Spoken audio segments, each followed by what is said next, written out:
What's happening? What's happening with it? What's going down with y'all? How y'all feeling today? Yes, sir.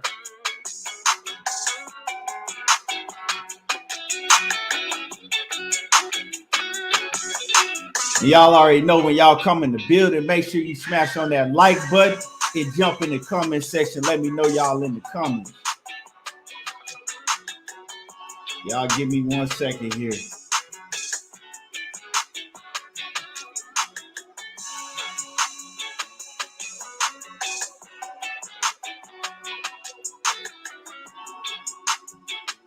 What's up with it? Dwayne Freeman off in the building. Bill DeLoach, what's happening with it? What's good with it? 817 Boxing B in the building. Yeah. What's up with it? I hope y'all had, a blessed day yesterday. And it's time to cook, you know what I'm saying? It's time to do some cooking on this boxing today. We're going to get it in. Yeah. And y'all smash on that like button as you come in the building. What's up? Y'all smash on that like button as you come in the building. Y'all already know how we gonna get down. And today, I'm gonna be showing the weigh-ins to y'all too. So you know what I'm saying? I'm gonna show the weigh-ins. I actually missed the George Kambosos and Teofimo Lopez weigh-in, so we're gonna watch that one together, and then we're gonna watch the Stephen Fulton and Brandon Figueroa weigh-in too. And we got a lot of things to cook on. We got a lot of things to cook on today.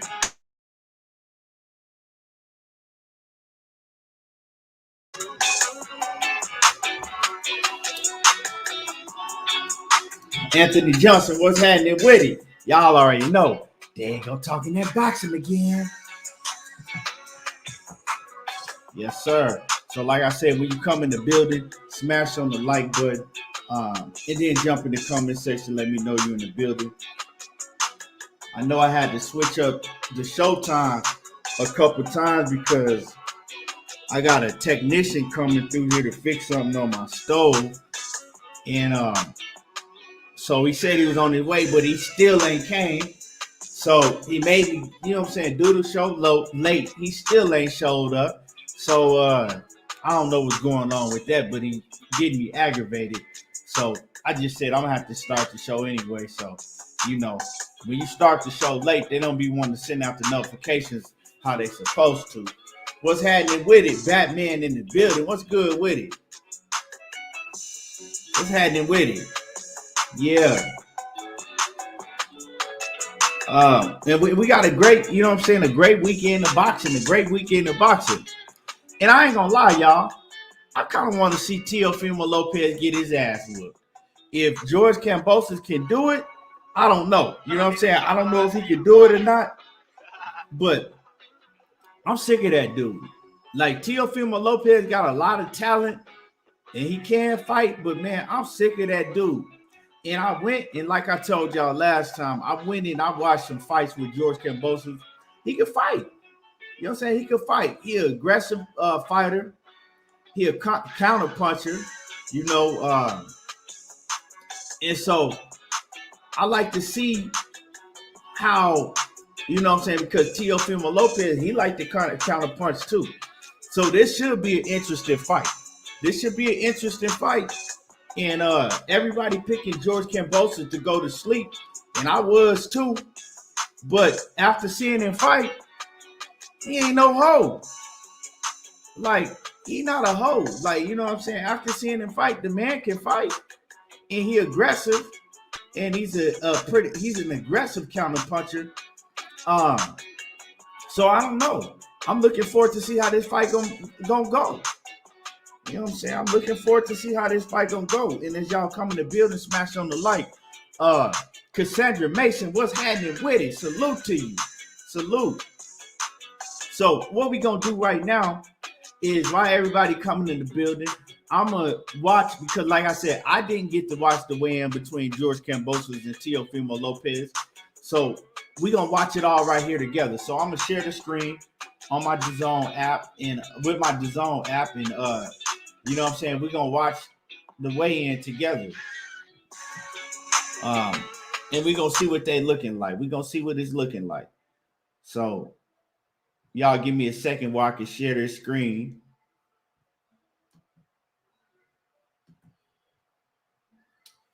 Let me see.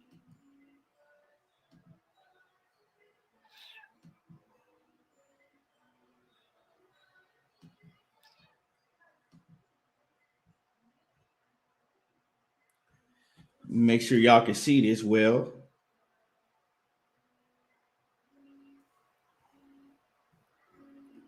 Okay. Hold on. I'm going to try to put it on the full screen. There we go.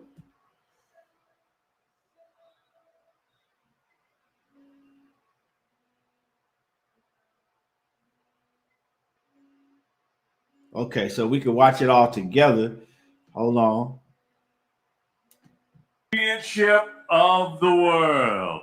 And now it's time for the official weigh-in. Set to make his way to the stage, please welcome the challenger. His professional record, a perfect one. 19 fights, 19 victories, 10 of them coming by way of knockout. He fights out of Sydney, New South Wales, Australia. He is the IBF mandatory challenger Saturday night, making his first attempt at a world title, presenting the former WBA Oceania and IBF Pan-Pacific lightweight champion, George Ferocious Kambosos Jr. Kambosos Jr. And his opponent, now making his way to the stage, he is the defending world champion. His professional record, also a perfect one. 16 fights, 16 victories, 12 of them coming by way of knockout. This highly skilled and hard-hitting Honduran 2016 Olympian is widely recognized as one of the best active fighters on the planet. Saturday night, the 2020 Fighter of the Year makes his 7th appearance right here at Madison Square Garden. Fighting out of Brooklyn, New York, USA, here is the reigning, defending, undefeated IBF, WBO, WBA, WBC franchise, and Ring Magazine lightweight champion of the world, the Takeover, Teofimo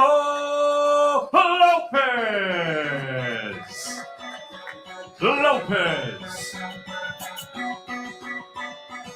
And now to the scale, the undefeated Aussie challenger, George Ferocious Kambosos Jr.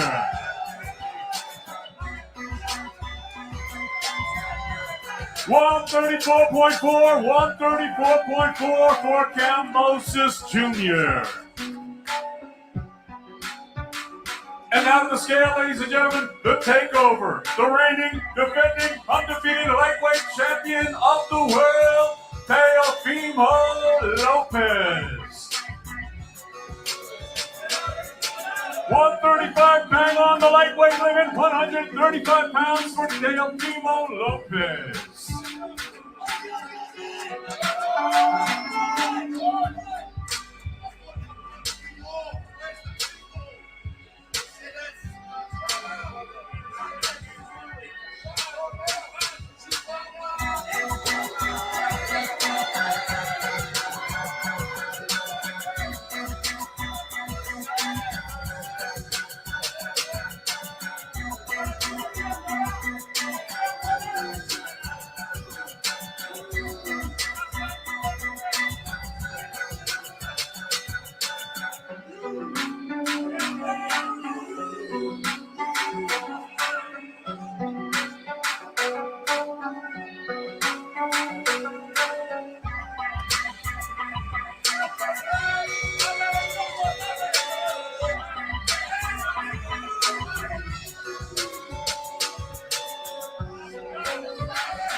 Teofimo Lopez, George Kambosos Jr., 12 rounds of boxing scheduled, the lightweight championship of the world. Matchroom Boxing, Madison Square Garden, live on DAZN.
Okay. There we go. So they both weighed in on weight. You know what I'm saying? They both weighed in on weight. We was hearing a lot of because I've been hearing rumors. I want to watch it because truthfully, I want to see if Teofimo Lopez was gonna make weight. You know what I'm saying? We was hearing a lot of rumors that he was struggling making weight. He made the weight. To me, it didn't really look too washed up and drained up. Like, you know, I like to look at the fighter's eyes to see, you know, what they looking like in their face and see if it looks sunk in. He didn't really look too, you know what I'm saying? He didn't look too dried up to me. He looked fine, you know. He could have struggled making the weight, but I mean, he made the weight at the end of the day. George Kambosos made the weight. And you know what I'm saying? They ready to fight. Let's get it on. And y'all smash the like button as you come in the building. Smash on the like button as you come in the building. But I'm telling y'all, I'm so sick of Teofimo Lopez, his loudmouth daddy, and Teofimo Lopez's lying ass. You know, I can't stand no dude that just continue to lie and switch up everything he say. And we're gonna talk about that. We definitely gonna talk about all of that. But I just hope that George Kambosos can go in there and beat his ass. You know, we're not gonna get him against Devin Haney for undisputed. So, I mean, go in there and beat his ass. You know, I just now, am I saying that I'm picking George Kambosos to beat Teofimo Lopez? No, I'm not. But this is boxing. You know what I'm saying? This is boxing, and I think this fight is a much more competitive fight than a lot of people giving it, because George Kambosos, he can fight. You know what I'm saying? And he is an aggressive fighter. So we're going to see. You know what I'm saying? We're going to see, because from what I've seen from watching George Kambosos, I don't think that he going to back down and he going to try to run from Teofimo Lopez. And I really don't think that he's afraid of him at all. And from listening to George Kambosos, he's very, very prepared. You know what I'm saying? He dotted all his I's and crossed all his T's for this fight. He did everything he was supposed to and beyond to prepare for this fight. So, you know, I'm looking forward to it. And like I said, I hope he get his ass beat. I really do. I really do hope he get his ass beat. And y'all smash the like button. Alan Young, salute. Miami Kid J, what's happening with it? Patricia Hines, salute, Queen. She said, Teo going down. He took too long to defend his titles. Champions don't talk, they wait. She says, champions don't talk. She said they walk. That's real. And that's a fact. Miami Kid J says, what happened to all the dummies that said Teo would miss weight to drop the belt? You can hate the kid for being I never heard anybody say that, so you got to tell me. I didn't hear anybody say that. So you got to tell me who said that. I don't know what you're talking about. But SWAT TX says, salute. Teo lives every day saying different. Teo lies every day, my bad. Saying different. Hold on. Damn. He says, salute. Teo lies every day saying different things. And that's a fact. That's a fact. Patricia Hines says Kambosos is hungry and Teo is lazy and cocky, and he's about to be exposed tomorrow for sure. I hope so, because like I said, he's a hell of a fighter. Don't get me wrong. You know, my take on him has nothing to do as him as a fighter. My take on him has everything to do with him as a man and how he thinks that he can just get on camera every interview that he do and just make up shit, tell different lies. And like, I mean, like, we don't have, you know what I'm saying, sense enough to see these things that he's doing. Keith James, what's happening with it? Polo Sports Talk Entertainment says he knows Haney is a threat. That's why. And let's talk about, we're going to talk about that. And And I'm going to get deep into that because that's one of the main topics I do want to talk about on the show.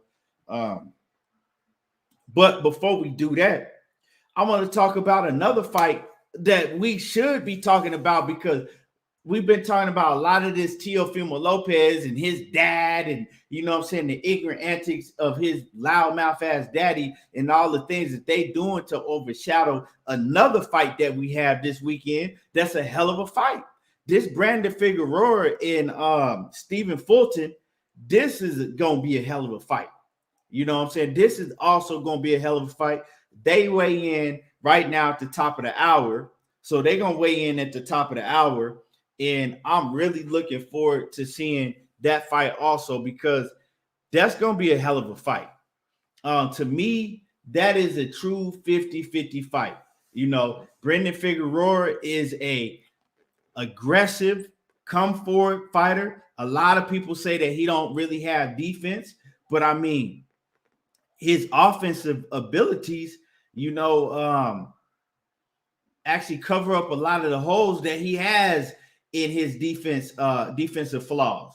They cover up a lot of the defensive flaws that he has because the man, he can go to the body very, very well. He'll break you down. He throw a lot of punches. He got a hell of a gas tank. He don't get tired. And he's straight on go mode. You know, he on go mode the whole fight. Now, Stephen Fulton, he got all the skills in the world. Stephen Fulton, he can fight on the inside. He showed that on several occasions. He's able to fight on the inside. He's able to fight you at mid-range. He has a lot of boxing skills. Now, when you ask who has the knockout power, that's definitely Brandon Figueroa. But Stephen Fulton has showed, and especially in his last fight, he showed that he got respectable power and he can break you down and get you up out of there if you underestimate him. Now, I did watch the press conference between B. Figgy and Stephen Fulton, and both of them said something that I said the other day when I was talking about this fight. I said this is a 50-50 fight, and it's going to come down to who wants it more. And actually, Stephen Fulton, when he was asked about the fight, he said the same thing. He said, this is a dog fight. He said, it's just going to come down to who wants it more between us. And essentially, yeah, that's what it's going to come down to in this fight. Because Stephen Fulton is pretty much, he a big favorite in this fight. But I think it's a 50-50 fight. It's a pick'em fight. You know, it's a pick'em fight. Overall, it comes down to what style you like. Do you like the come forward, aggressive style, you know, to go to the body, high output, or do you like the technician? You know what I'm saying? The boxer that can, you know, also fight inside and he can bang with you. Which one do you like? You know, when you look at this fight on paper, you see that Stephen Fulton, he does have the better skill set. He looks like a favorite on paper, but at the end of the day, when you got two guys this closely matched, just like Stephen Fulton said, it's going to come down to who wants it more and who got the most dog in them. And don't let that pretty boy face Brandon Figueroa fool you because the kid can fight. He can fight. You know what I'm saying? So they both got experience. They both been through some tough fights. They both been thrown in there with tough competition. So let's see. You know, I have a hard time picking this fight. I still haven't got a chance to really sit down and study both fighters like I want to be able to make my pick. But I'll do that. I'll do that definitely before tomorrow, and I'll probably do a prediction show. Before the fight. Dundada, what's happening with it? He said, B. Figgy for the upset, but Fulton has showed me he can brawl. Yeah, he can. And the Queen, Cassandra Mason, in the building. What's going on, Queen? And the Queen, Sheena, is in the building. Love him down, Gaither. What's happening with it? Yeah, so yeah, and y'all smash the like button. Y'all smash on the like button. You know, DP Rocker, what's salute. Keith James says, nah, fight. He says, T.O. can make 135 easy. If Devin goes to 140 first, T.O. will stay at 135 and fight for a vacant belt for undisputed. I'm just saying. Yeah, man, that dude moves so funny. He moves so, like, he's just, ever since he got that belt, I don't see the same Teofimo Lopez. Now we get to see if he is the same Teofimo Lopez in the ring. But outside of the ring, nah. Well, I ain't gonna say that he's not the same. I'm just gonna say that basically now that he got the belt, he got a little bit of money. We've actually got to see what type of person he really is. You know what I'm saying? And look, we could already see his daddy. And they say the apple don't fall too far from the tree. They say the apple don't fall too far from the tree, right? Since Teofimo Lopez got them belts and he got a little bit of money, we see exactly how he really is. And we can already look at his daddy and see how foolish and how ignorant he is.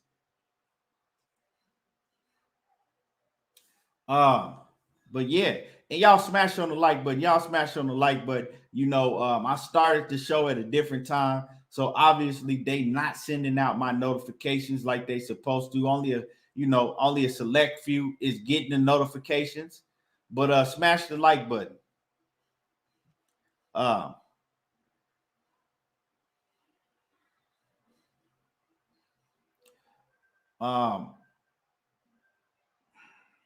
But yeah, let me see what y'all picks is. Let me see what y'all picks is, and I'm gonna get back to you, Dundada. We're gonna get back to you.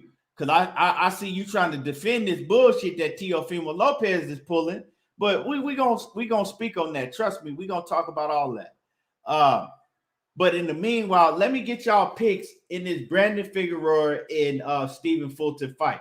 If you got Fulton, press 1. If you got Figueroa, press 2.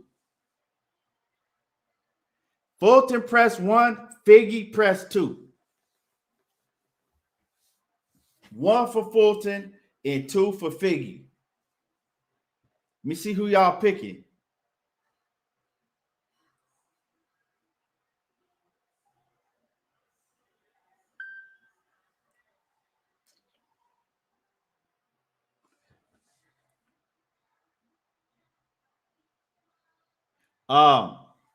Let me see.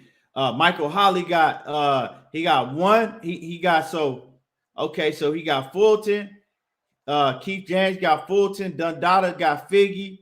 Jaron Davis got Fulton. Cassandra Mason got Fulton. New York Rican got Figgy. Yeah, let me see who y'all got. Let me see who everybody got. 1 for Fulton and 2 for Figgy. Let me see who everybody picking. Everybody that's in here, let me get y'all picks. J.A. Dixon got Stephen Fulton. Sheena got Fulton. Polo Sports Talk Entertainment, salute to you. He got Fulton. Alan Young got Fulton. David Scott III got Fulton. It's a lot of Fultons up in here. A lot of people got Fulton. A lot of people got Fulton. Like I said, this is a fight. I'm having a hard time picking, but I will have a pick, before the night is over, because I'm gonna study this fight.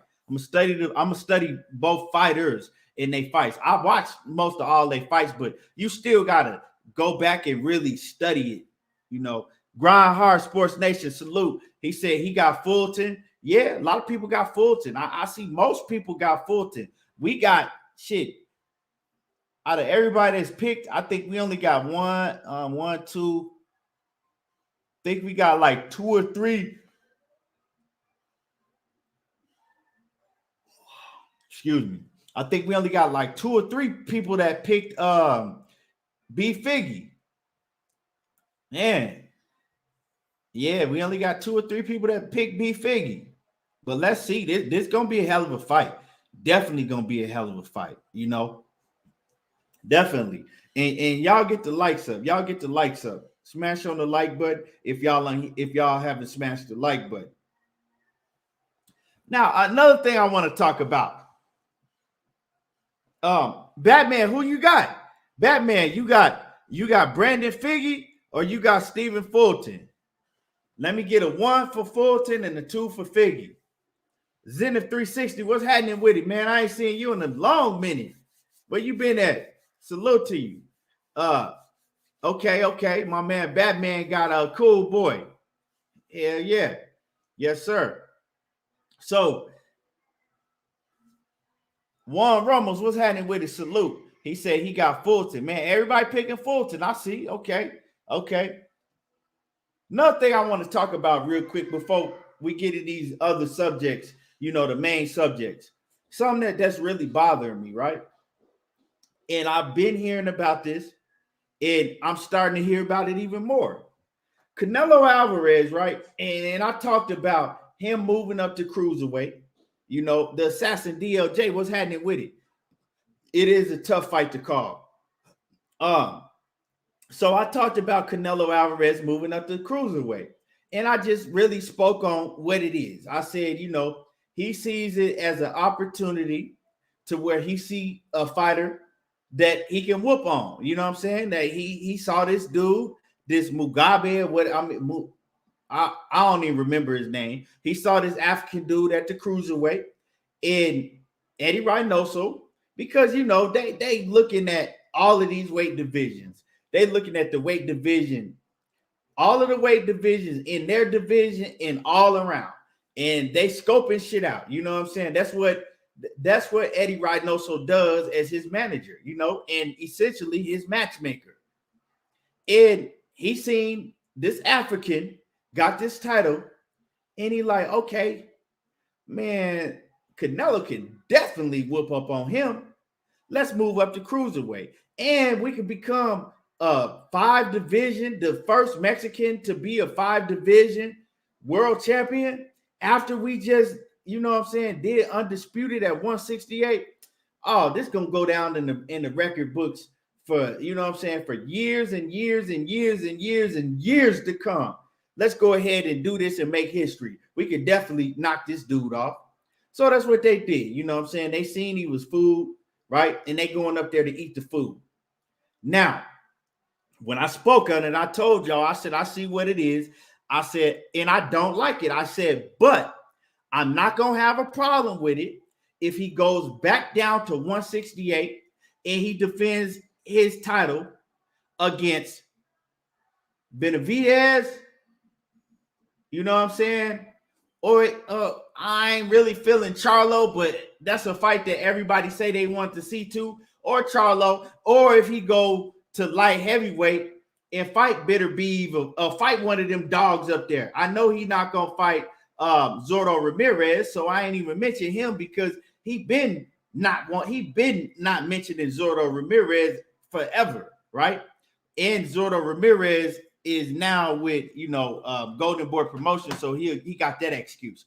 But so I said, if he do go back down and fight one of them killers, right? I won't have so much of a problem with it because, okay, everybody, they take times in their career to where they go off and they fight, a bullshit fight or whatever. But, he trying to make history, let him do his thing and then come back down. But I said I have a problem with it if he drops all the titles and he don't fight one of them dudes, right? So now, I don't know about him dropping all the titles, but I continue to hear that he's looking to come back down and fight Triple G. Don't nobody want to see that shit.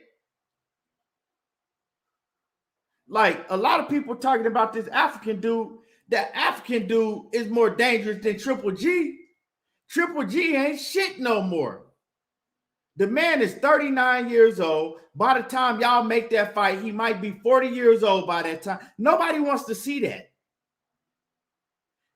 That's the bullshit that people have been talking about with Canelo Alvarez for years and years.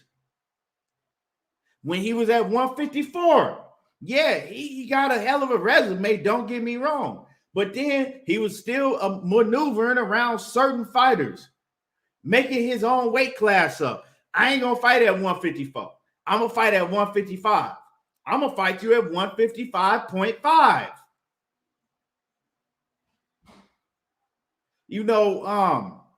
And that's just, he's just been moving, just doing this bullshit for a long time. And I really got a problem if he goes out there and fights Triple G for a third time. An old washed up ass Triple G. Triple G that show he don't even want to fight nobody of competition himself.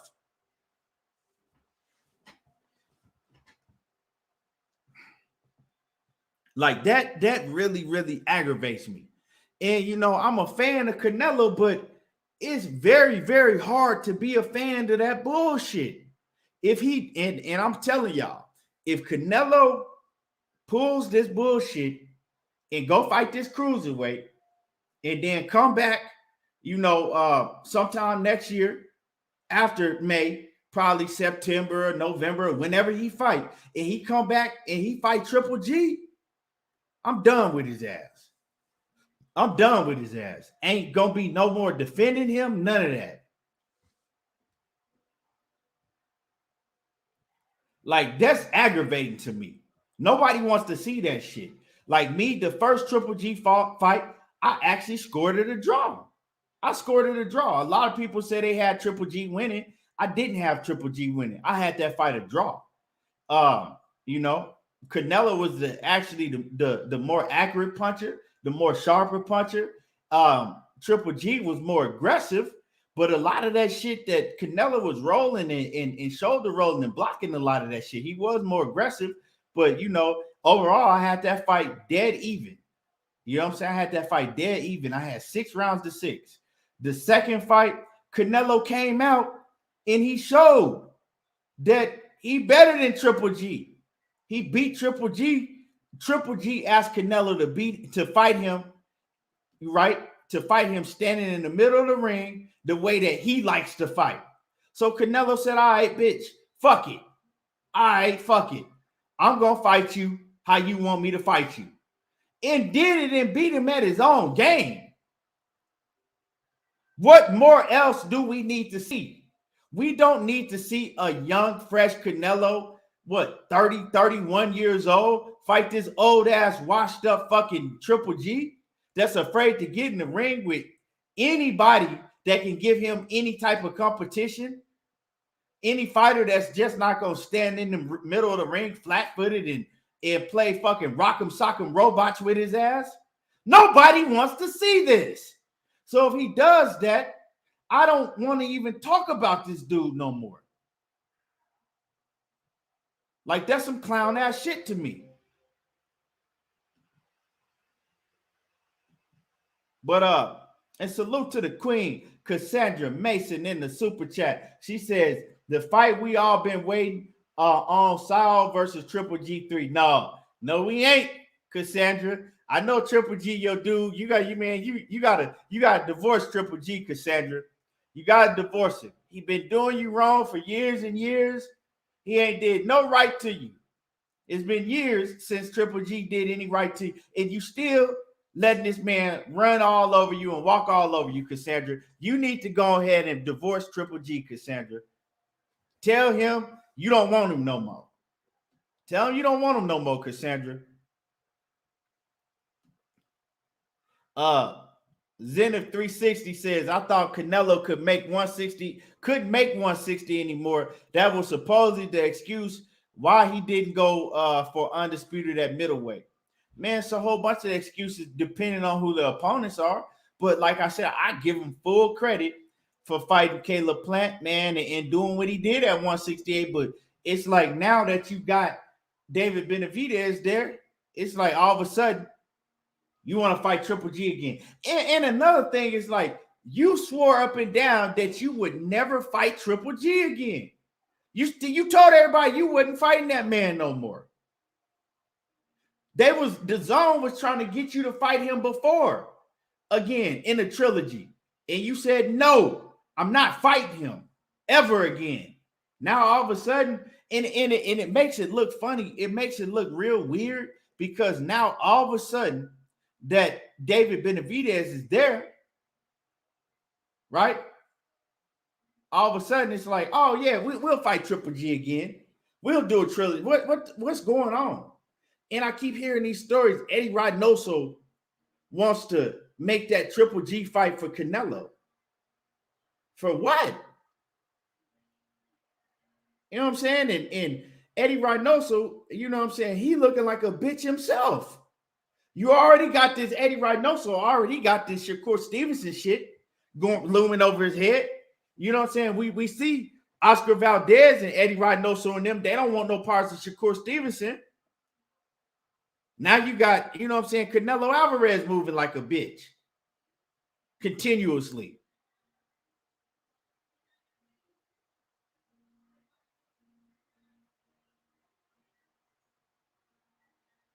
Like, that shit don't make no sense.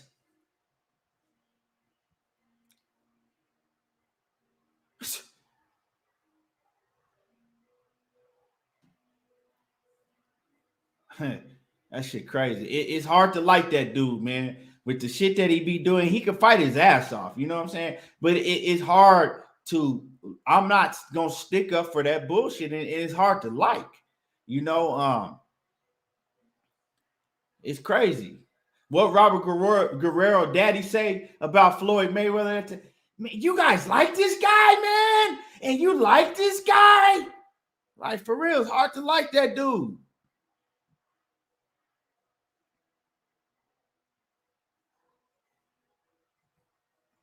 Dundada. We can talk about Triple G, right? And I've talked about Charlo and Andrade.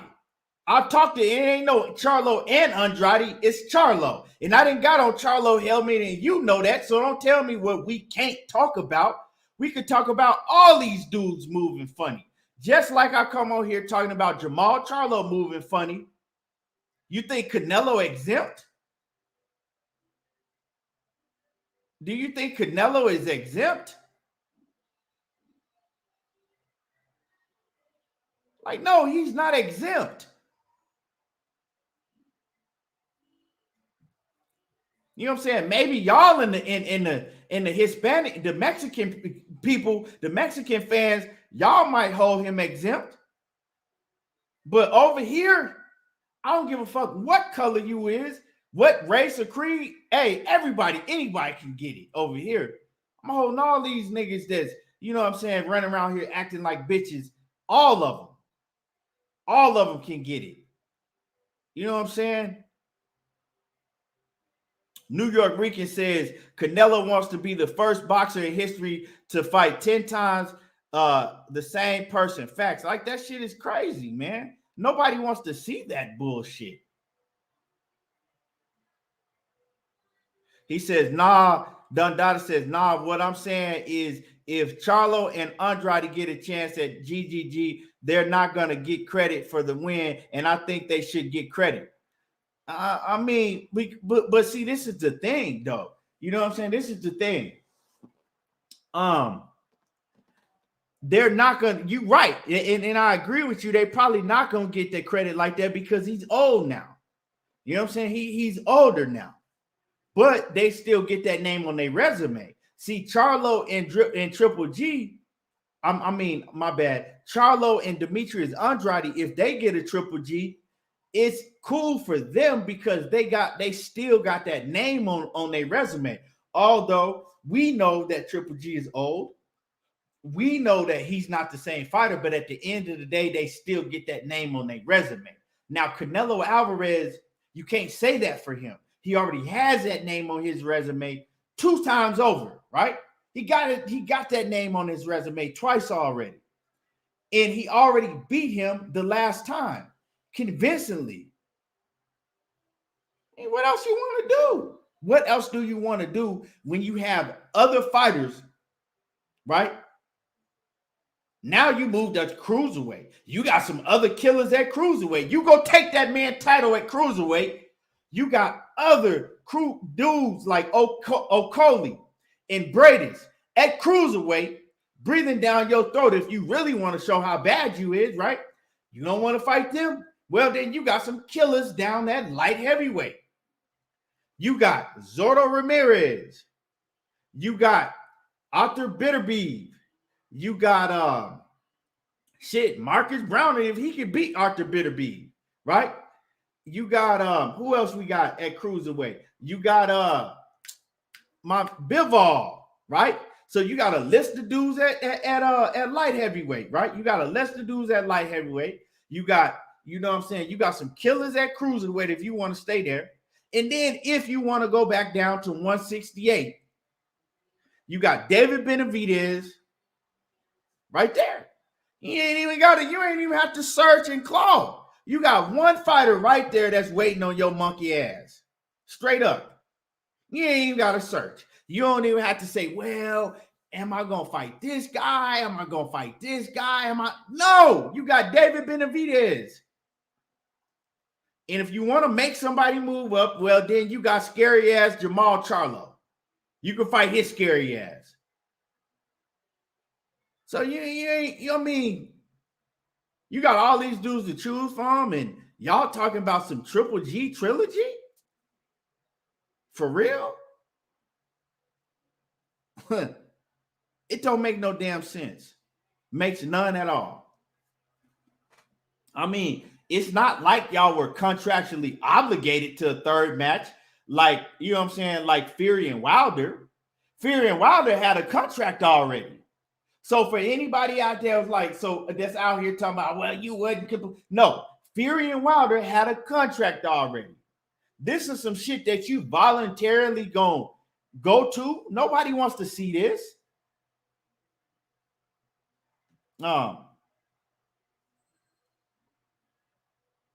Hey, J.A. Dixon says, lines in the camp. Anthony Yard at 175. And you know what? I wouldn't be fucking shocked if he did go and pull some shit like that and fight Anthony Yard.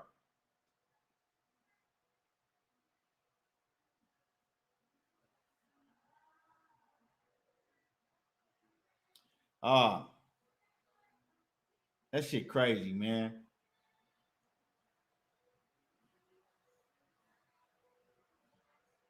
Ed Rock says, do you think Andrade fighting the winner of Triple G Maradi for unification, then challenging Charlo for the undisputed middleweight crown? You can't challenge a man that don't want to fight you. You know what I'm saying? Like, and that's another thing. You know, we Canelo, he on some fuck shit, and then Charlo, like, it's really, really, really aggravating to me when you have to get a sanctioning body to go basically, you know what I'm saying, force Charlo to fight this man. Why do we have to get sanctioning bodies to force one champion to fight another? Why? Like, these dudes really, really aggravate me. Why does Demetrius Andrade got to go above and beyond to get a sanctioning body to try to mandate a fight between him and Charlo? You need to put all of these bitches together. Just, you know what I'm saying? Put them in their own league. You know what I'm saying? Put them in Canelo, Charlo, Triple G. Put them in their own league and let them beat up on each other.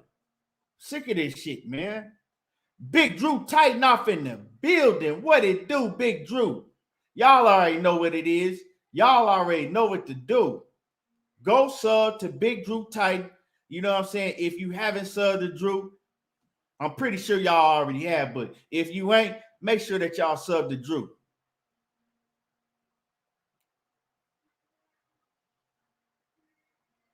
Now, don't get me wrong, Jack Ashford. Canelo, he fight way, way, way better competition than Jamal Charlo.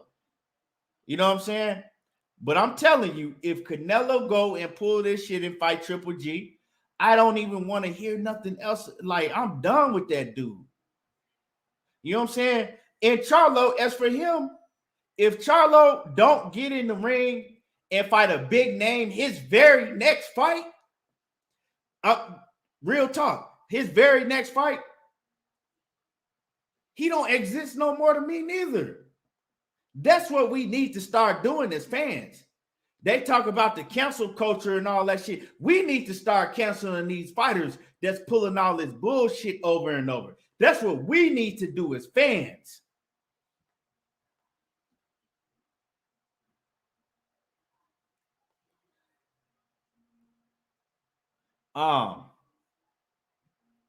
So anyway, you know what I'm saying? Anyway, let's move on. Let's get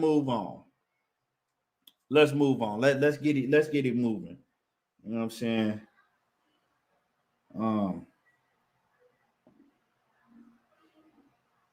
These dudes got me so hot thinking about all of the bullshit and how these dudes be moving. You know what I'm saying? I damn near forgot what the main topics of the fight was, man.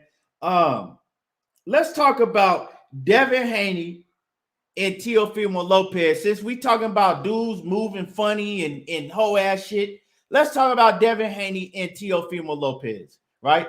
And salute to my man Ed Rock off in that super chat, man. Much appreciated and much love, man. Coming through showing love, man. I appreciate that.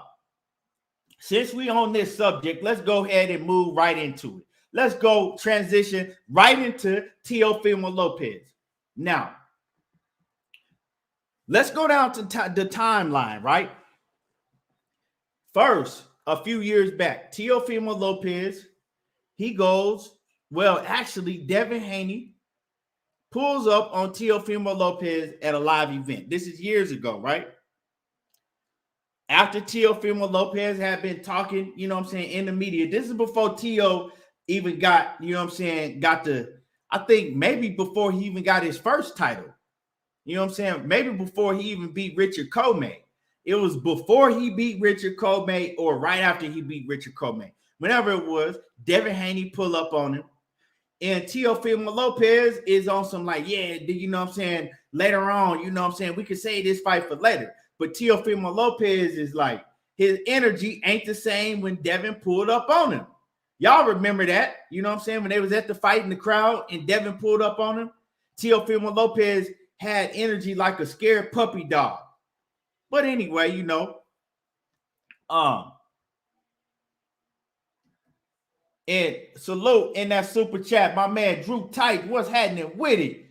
The boss, the big boss, Drew Tight, he said Lopez needs to lose for the greater good of the sport. Man, I said that earlier, dog. I said that shit earlier, Drew. He says Kambosos wants to jump straight into an undisputed bout if he wins. And Kambosos, like I said, Kambosos ain't no punk. Like, you know what I'm saying? He ain't no punk. Just because you can fight don't mean, like my man Batman say, just because you can fight don't mean you ain't no bitch. Teofimo Lopez. So, and that's a fact. But so, you know, his energy wasn't the same when they met up a few years ago at that fight. Now, fast forward. You know, fast forward. We can fast forward. Teofimo Lopez, he likes to get on camera on his live streams with Rolly, and he like to talk a lot of shit.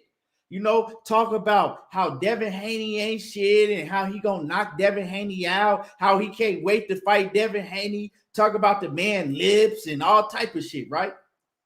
He, ha, all that, right? So on several different occasions, Teofimo Lopez and his dad have said, hey, Poppy, hey, Poppy, yeah, we want to fight. Bring it on. We want to fight Devin Haney next, Poppy. That's the fight we want. We're going to smash that kid, Poppy. Hey, my son, Poppy, my son's going to smash him, Poppy. Okay, all of that, cool. Well, you had a chance to fight Devin Haney, right? A legitimate chance. Not just he say, she say shit. You had a legitimate chance to fight Devin Haney when all of this George Kambosos mandatory stuff came up, right? You had a legitimate chance. Matter of fact, the reason that the fight had to go to Triller is because, you know what, Bob said, we tried to get Teofimo Lopez to fight Devin Haney for undisputed. You know, the sanctioning body, right? The sanctioning body said, hey, we told Teofimo Lopez that he could go fight Devin Haney for undisputed also. We was giving him that fight. You know what I'm saying? He can go do that and then come handle his business if he get past Devin. He told Bob Arum and he told the sanctioning body, nope, I'm good. I'd rather go defend my title against George Kambosos. Well, Bob said, I don't even know why he wants to defend his title against George Kambosos. Nobody even knows this guy. Teofimo Lopez, he's insisting on defending his title against George Kambosos Jr. But nobody knows this guy. Right? This is what Bob Arum says, that he insisted on defending his title. Teofimo Lopez's excuse was, well, we're going to go to over there in, Australia. We're going to go in, or is it Australia? I think it was Australia. We're going to go over there. We're going to pack out a stadium. We're going to pack out a stadium. That's why we're doing it. Well, they wasn't even having travelers over there. We was in the middle of a pandemic. How was you going to pack out a stadium when you couldn't even travel and fight over there? That sounds interesting. So obviously, right, that was one time. The first time that he really, really had a chance, your own promoter, the sanctioning body, everybody saying, you can go and you can fight Devin Haney. It's cool. We'll give you that pass. We'll let you slide. Once again, nope, I'm cool. I have to. He tried to play it like he has to get past his mandatory, right? So, in the meanwhile, we saying I don't even have to go through all of the bullshit that they went through with the trailer and then back and forth. We gonna fight now. No, we ain't gonna fight. We gonna fight here. No, we not gonna fight there. We gonna fight over there. No, we not gonna fight over there. I all the back and forth with him and George Kambosos, right? But during that time, he comes on several different occasions. We're not even gonna get to what he just said. Before I even get to the bullshit that he just said, on several different occasions, right? And I've seen his pops on several different platforms. I've seen him on World Combat Sports, my man Scotty. I've seen his pops on I even seen him on bitch ass weird ass dude H Money shit. He was over there yelling and screaming, talking about what they was gonna do to Devin Haney, promising everybody that the next fight was Devin Haney. They was gonna knock out Devin Haney. They promised everybody. You know what I'm saying? We gonna shut this dude up. We gonna knock him out, and we promise that's the next fight. Promised it.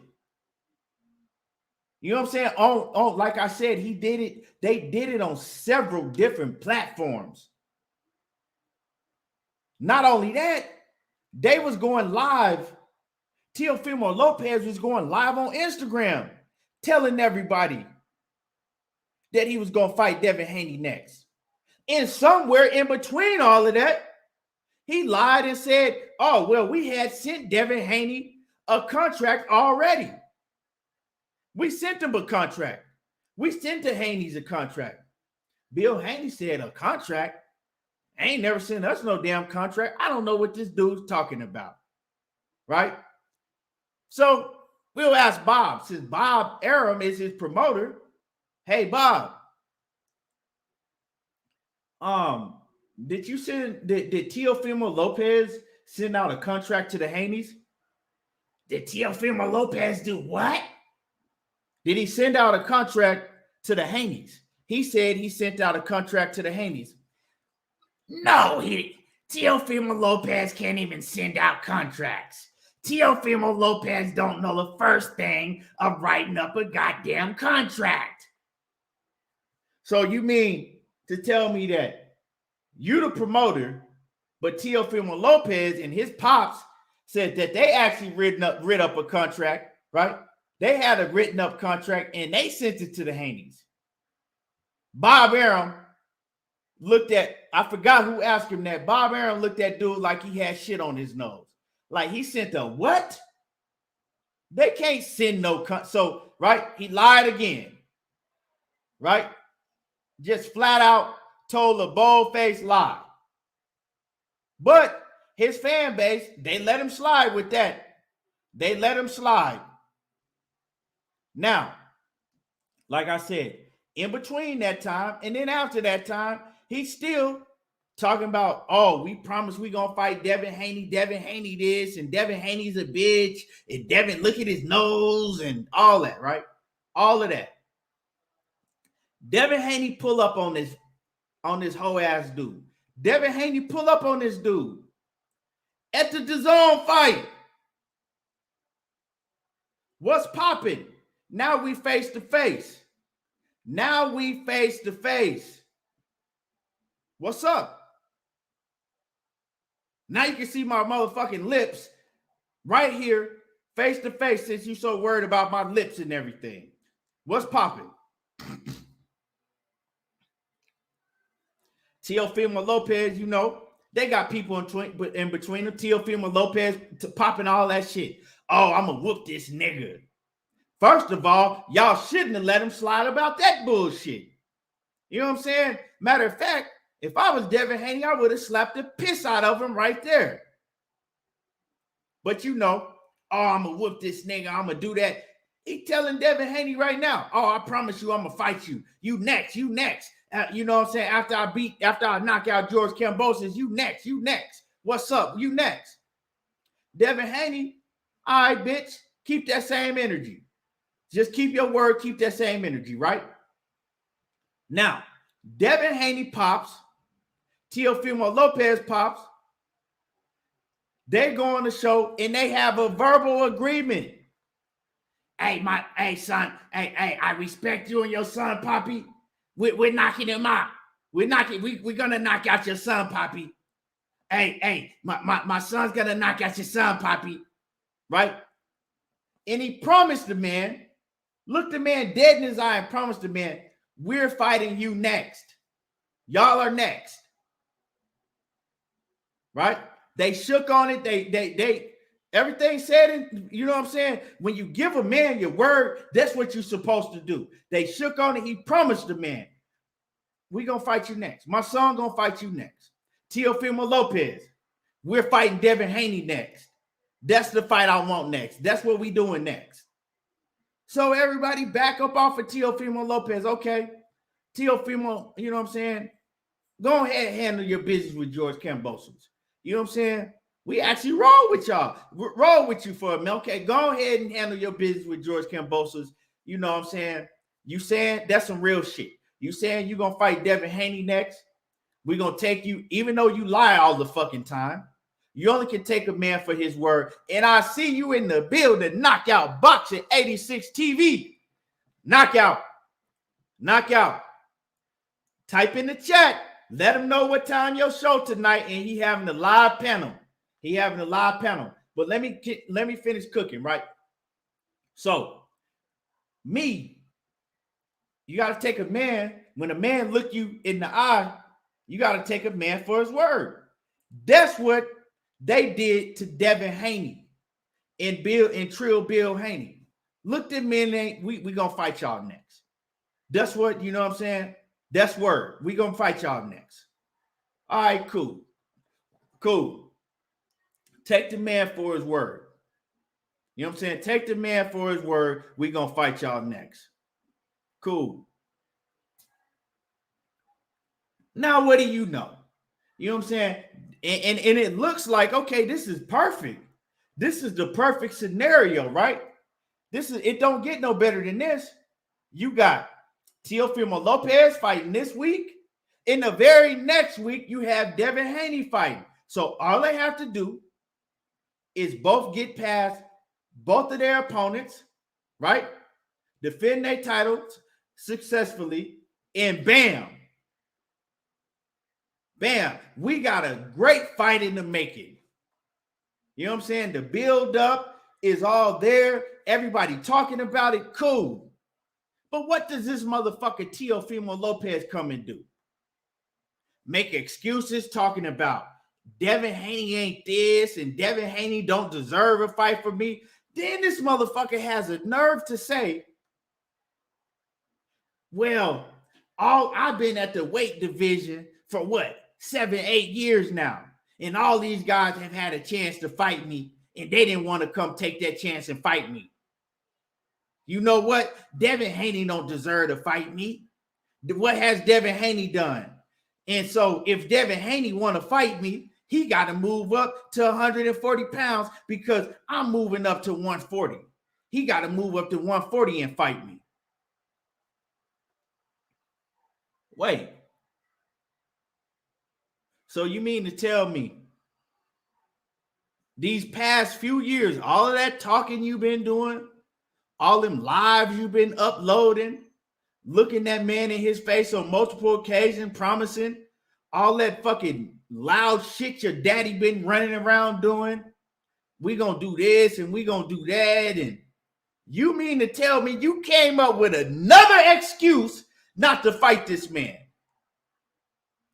First it was, oh, I gotta, you know, they not letting me move around and fight Devin Haney because I gotta do my mandatory, you know. They not letting me get past my mandatory. Then your coach, right? I mean, and then your own promoter and the sanctioning bodies said, no, this dude lying. We told him he can go and fight Devin Haney. Right? You lied then. Then you lied to everybody and said, oh, well, we trying to make the Devin Haney fight right now. We sent the Haneys a contract. Your own promoter again came and said, man, a contract? That man don't even know how to even write up a contract. He can't send out no contracts. I own him. He can't send a contract to nobody. You lied again. Now, you looked the man in his eye. Your dad and his pops had an agreement. Y'all all had an agreement, right? You met the man face to face at a boxing event. You and Devin Haney met face to face. You told that man, looking him dead in his eye, that you was fighting him next and you gonna knock him out. Then Teofimo Lopez Sr. and Trill Bill Haney, they agreed that y'all was fighting next.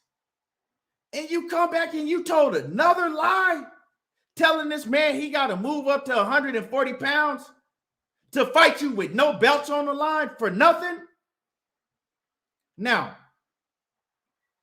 this dude, hold on, y'all. What's up, baby? No, I did. You good.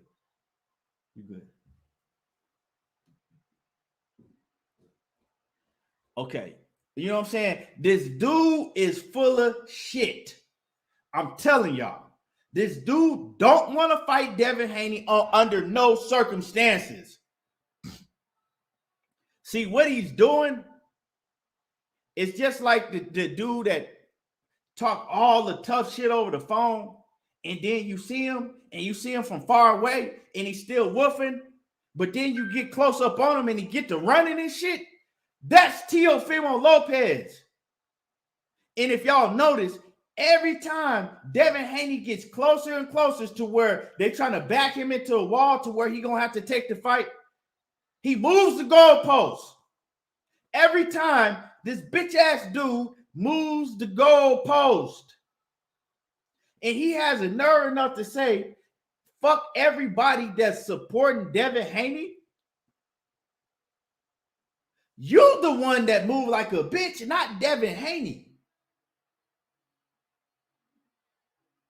You the one that's moving like a bitch, not Devin Haney. Devin Haney out here moving like a boss, doing what he's supposed to be doing. You moving like a bitch. How in the hell are you going to continue to talk shit, run your mouth 100 miles an hour, but every time this dude come around, you get to fucking running full speed. Every time this dude come around, you turn into motherfucking Carl Lewis Leroy Burrell, goddamn Usain Bolt, all in one. You know what I'm saying? All in one. You get the breaking world record sprinting away. Moving the goalpost right along with your sorry ass. And see, this is, and see now, people, you know what I'm saying? Because you got bitch ass fans just like these fighters, right? They got the same mentality as these fighters. So you got his fans, this is what they're going to do. They're going to say, oh, well, look how big Devin Haney is. Devin Haney talked about going to 140 before, right? Well, Teofimo Lopez, he wants to fight. Won't Devin Haney go to 140 and fight him there? First of all, if Devin Haney tried to go to 140, right, and dropped his title at 135 to move up to 140 to fight Teofimo Lopez, he'll be a damn fool because Teofimo Lopez still wouldn't fight him there. He still wouldn't fight him there. And that's a fact. That man ain't going to fight him at 135. He ain't going to fight him at 140. He wouldn't fight him at 147. Ain't going to fight him at 154. He don't want to fight the man. He don't want to fight him. But see, he talked all of that tough guy shit. He talked all of that tough guy shit in front of the camera. Like, oh, I'm trying to, you know, I'm trying to make history. I'm trying to do things that these other fighters are afraid to do. I'm trying to do this, and that. You beat Lomachenko. Okay, cool. You still riding that fucking wave? You gonna ride that wave your whole career? You have a chance to be undisputed, right? You got a chance to be undisputed. And you can, how do you duck being undisputed? I don't understand that. You talking about you want to do special things and this, and that. How do you duck being undisputed?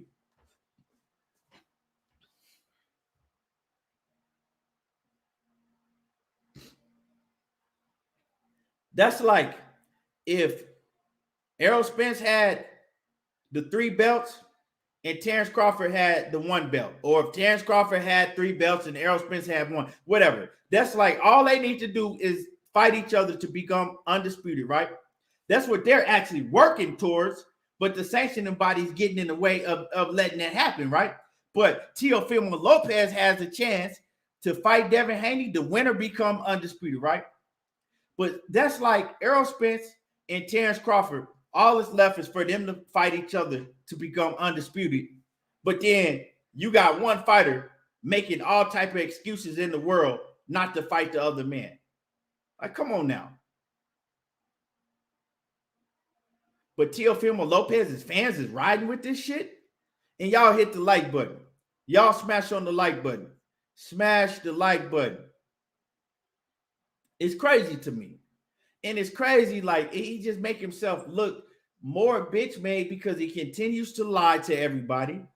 Like, and how do y'all not hold, how did, like, you know what I'm saying? How do a lot of y'all not holding him accountable?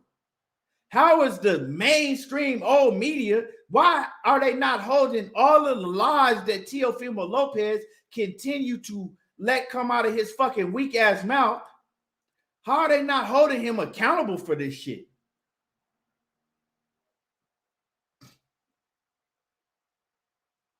It's crazy.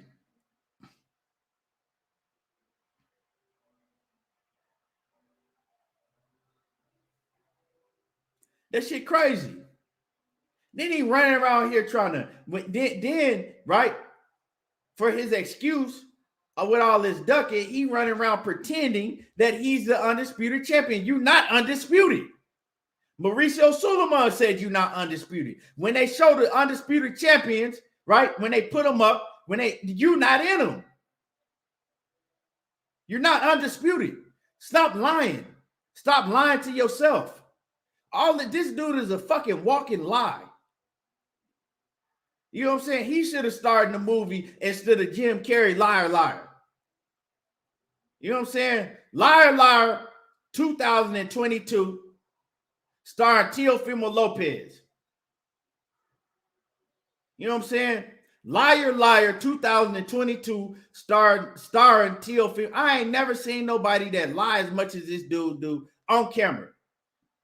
You know what I'm saying? I thought Eddie Hearn lied a lot. This motherfucker Teo got Eddie Hearn beat by a mile.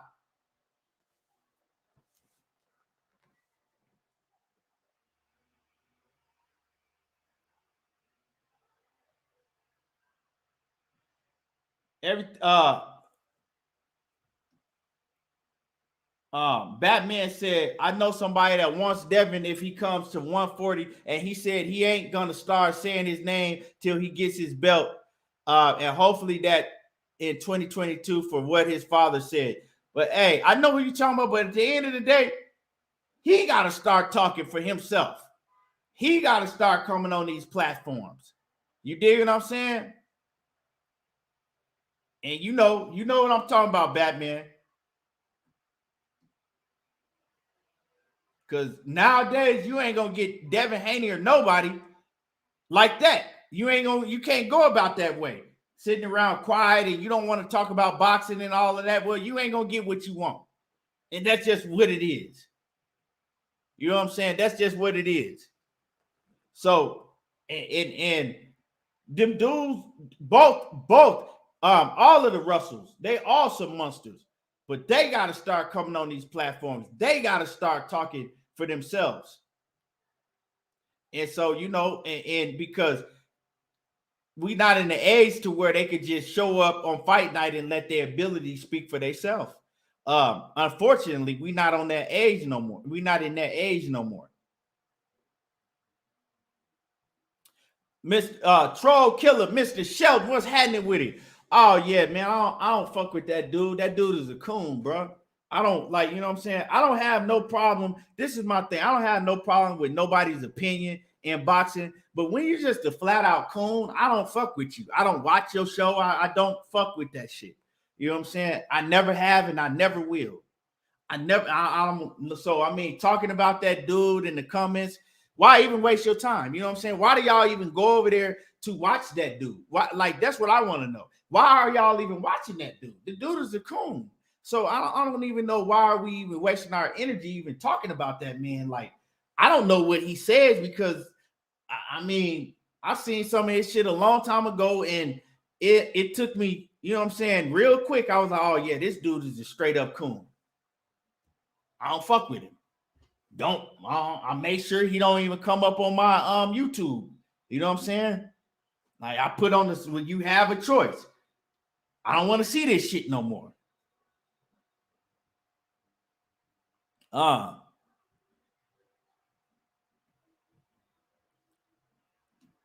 Pigeon Mike Tyson, salute.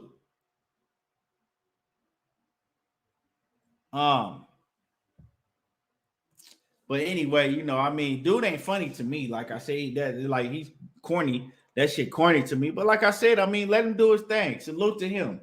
You know what I'm saying? Like I said, I don't talk about none of these dudes because if I don't like you, I'm just not gonna watch you, and I'm gonna make sure that you don't come up on my YouTube timeline no more.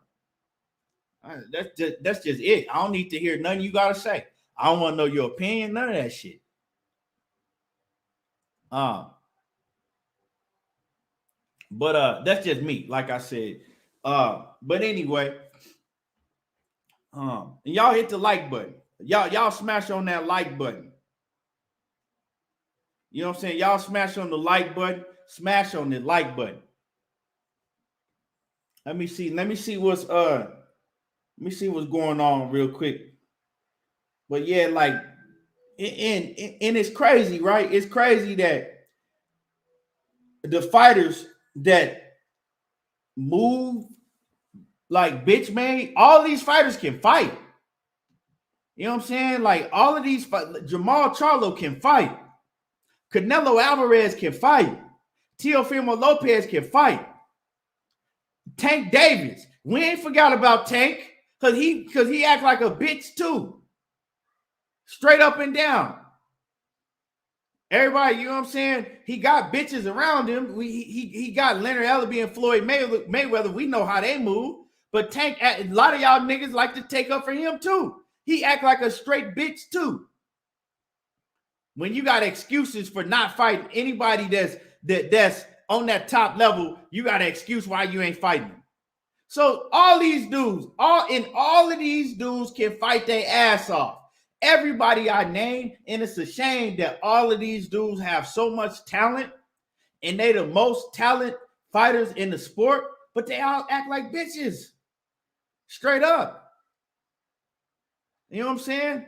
People get it, just like Batman said, people get this shit twisted because they think like, oh, well, man, he could fight. He could beat your ass. He could be such and such. Like Batman said, just because you can fight, don't mean you ain't no bitch. Or don't mean you ain't got no bitch in your heart. Straight up. You know what I'm saying? These dudes have been trained to fight their whole life. That don't mean they ain't got no bitch in their heart. That don't mean that you know what I'm saying, they ain't moving funny. KG, what's happening with it off in that super chat, man? I appreciate you. Much love to KG. He says, I don't hear nothing but big facts, Key. Salute ETB. He says, salute everybody in the chat. Stay on T.O. neck. Definitely. And like I said, man, hey, like my man Knockout, I don't change my energy for none of these dudes. If you moving right,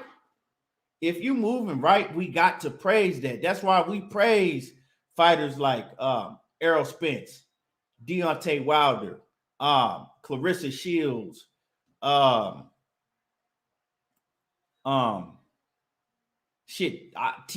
Lopez.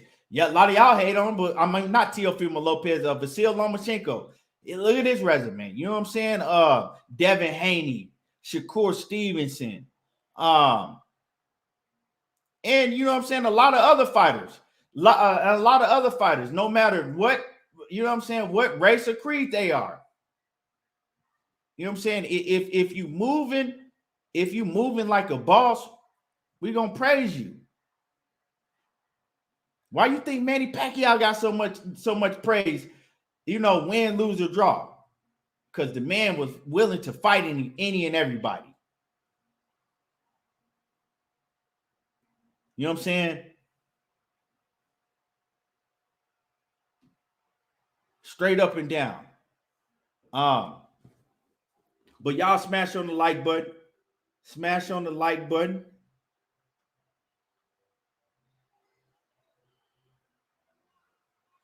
And what we gonna do right now?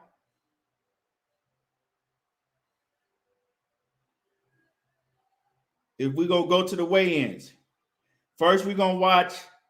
And I'm gonna put it up. I'm gonna put it up on the screen so we can all watch it together. First, we gonna watch my man Gary Russell, right? Gary Antonio Russell, right? First, we're gonna watch my man Gary Antonio Russell weigh in, and then we're gonna get to the main event. So we're gonna put this up on the screen and we're gonna all watch it together. We're gonna all watch it together. So let's get it. Hold on. I'm gonna share the screen so we can all see this together.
We'll begin with our opening attraction. Please welcome to the stage at this time, first from Tijuana, Baja California, Mexico, the former world title challenger. Here is Alejandro El Peque Santiago.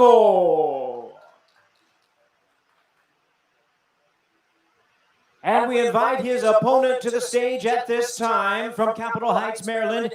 He is the undefeated WBA #2 world ranked contender, introducing Gary Antonio Russell.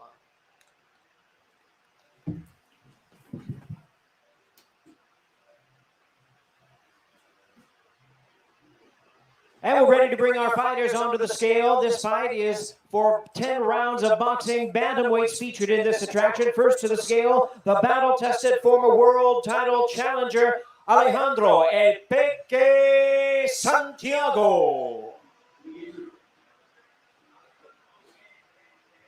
Right at 118, 118 pounds for Santiago. 118 pounds.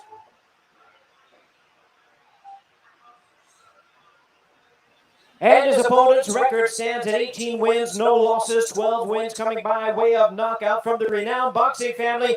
Here is the undefeated #2 ranked bantamweight in the world, Gary Antonio Russell.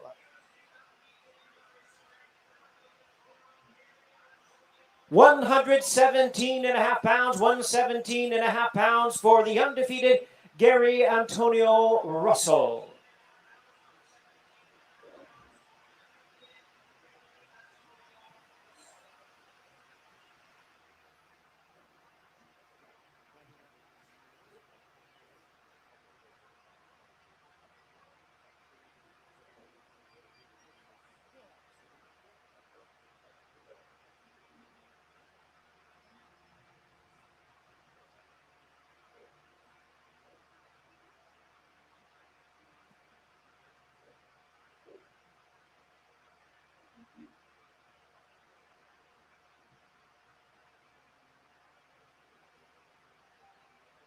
And there they are, ladies and gentlemen. Opens up our Showtime fights tomorrow night. Gary Antonio Russell, Alejandro El Peque Santiago. 10 rounds of action in the bantamweight division.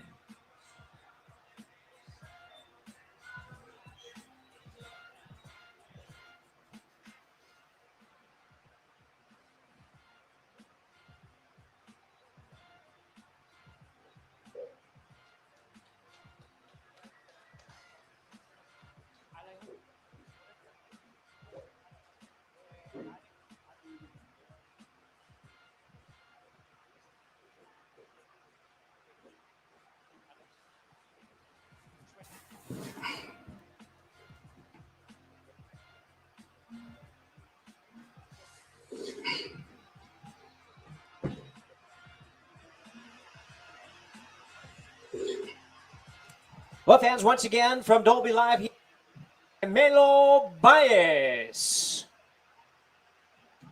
from Mexicali.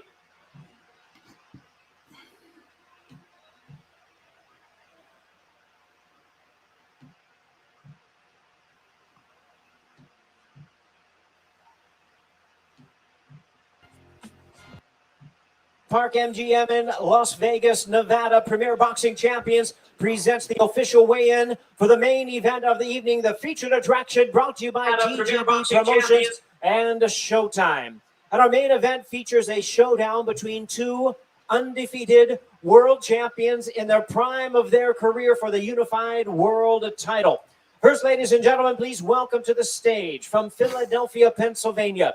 With a record of 19 wins, no losses, he has 8 wins coming by way of knockout.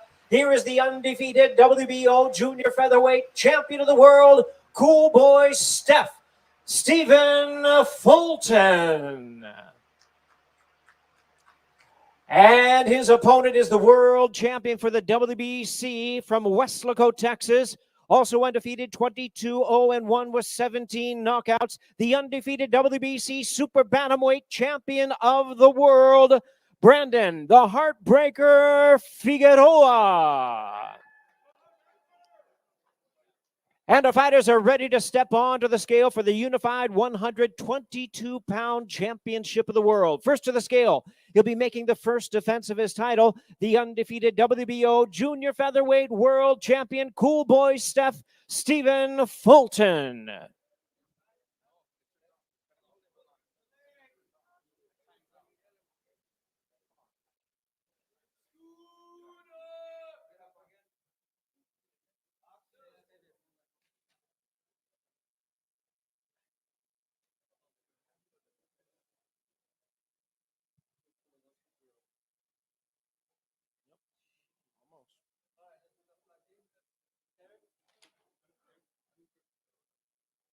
Here they go. There it is.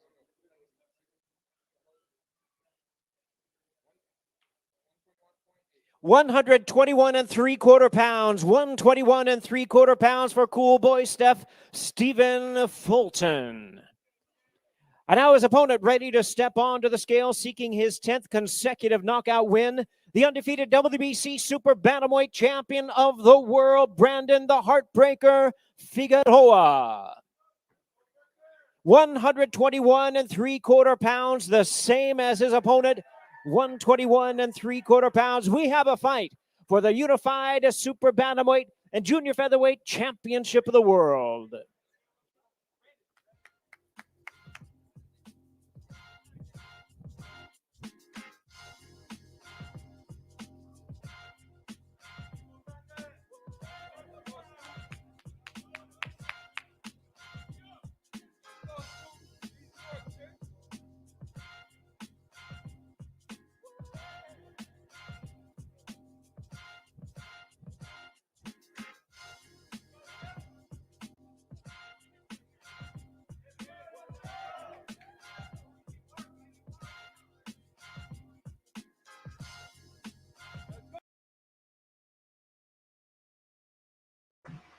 Y'all give me a second. Y'all excuse me for a second. I gotta take care of something real quick. Y'all give me a quick second.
People ridiculous. What's up with it? Nah,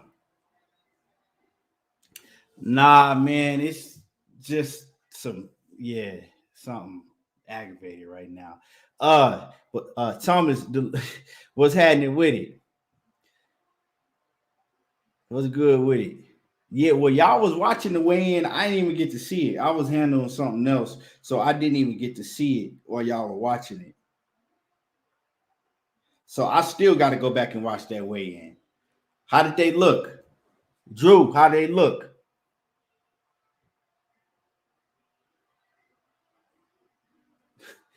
I don't even know what y'all in here talking about. How did they look?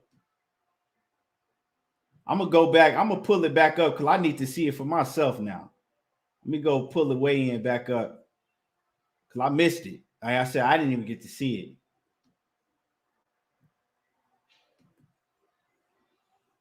it. Dude said he was on stage looking like Prince. Hold on, let me pull it up.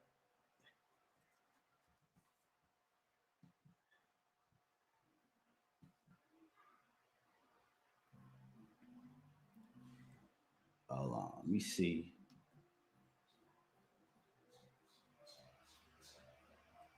Go back in the room, baby. Okay.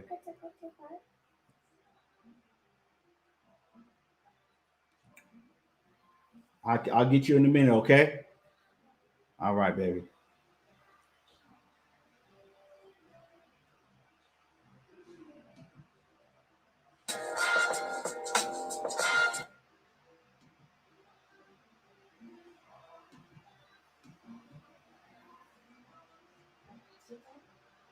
Mm-mm.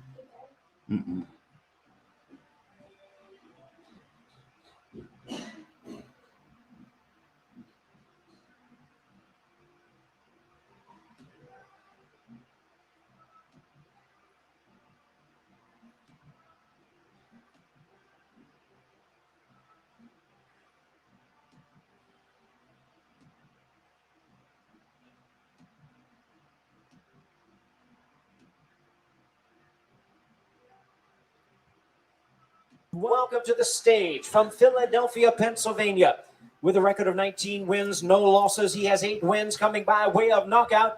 Here is the undefeated WBO junior featherweight champion of the world, Cool Boy Stephen Fulton. And his opponent is the world champion for the WBC from Weslaco, Texas. Also undefeated, 22-0-1 with 17 knockouts. The undefeated WBC Super Bantamweight champion of the world, Brandon the Heartbreaker Figueroa.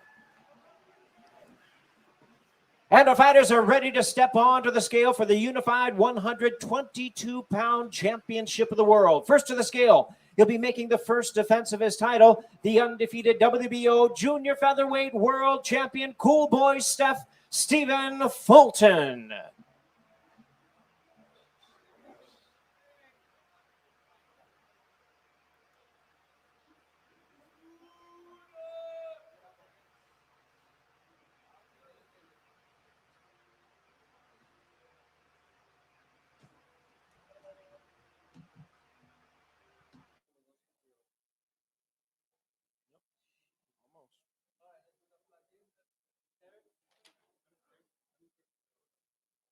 There they go. There it is.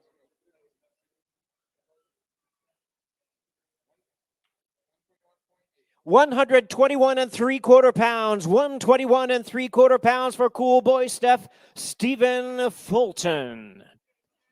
And now his opponent ready to step onto the scale, seeking his 10th consecutive knockout win. The undefeated WBC Super Bantamweight champion of the world, Brandon the Heartbreaker Figueroa. 121 3/4 pounds, the same as his opponent. 121 3/4 pounds. We have a fight for the unified Super Bantamweight and Junior Featherweight Championship of the world.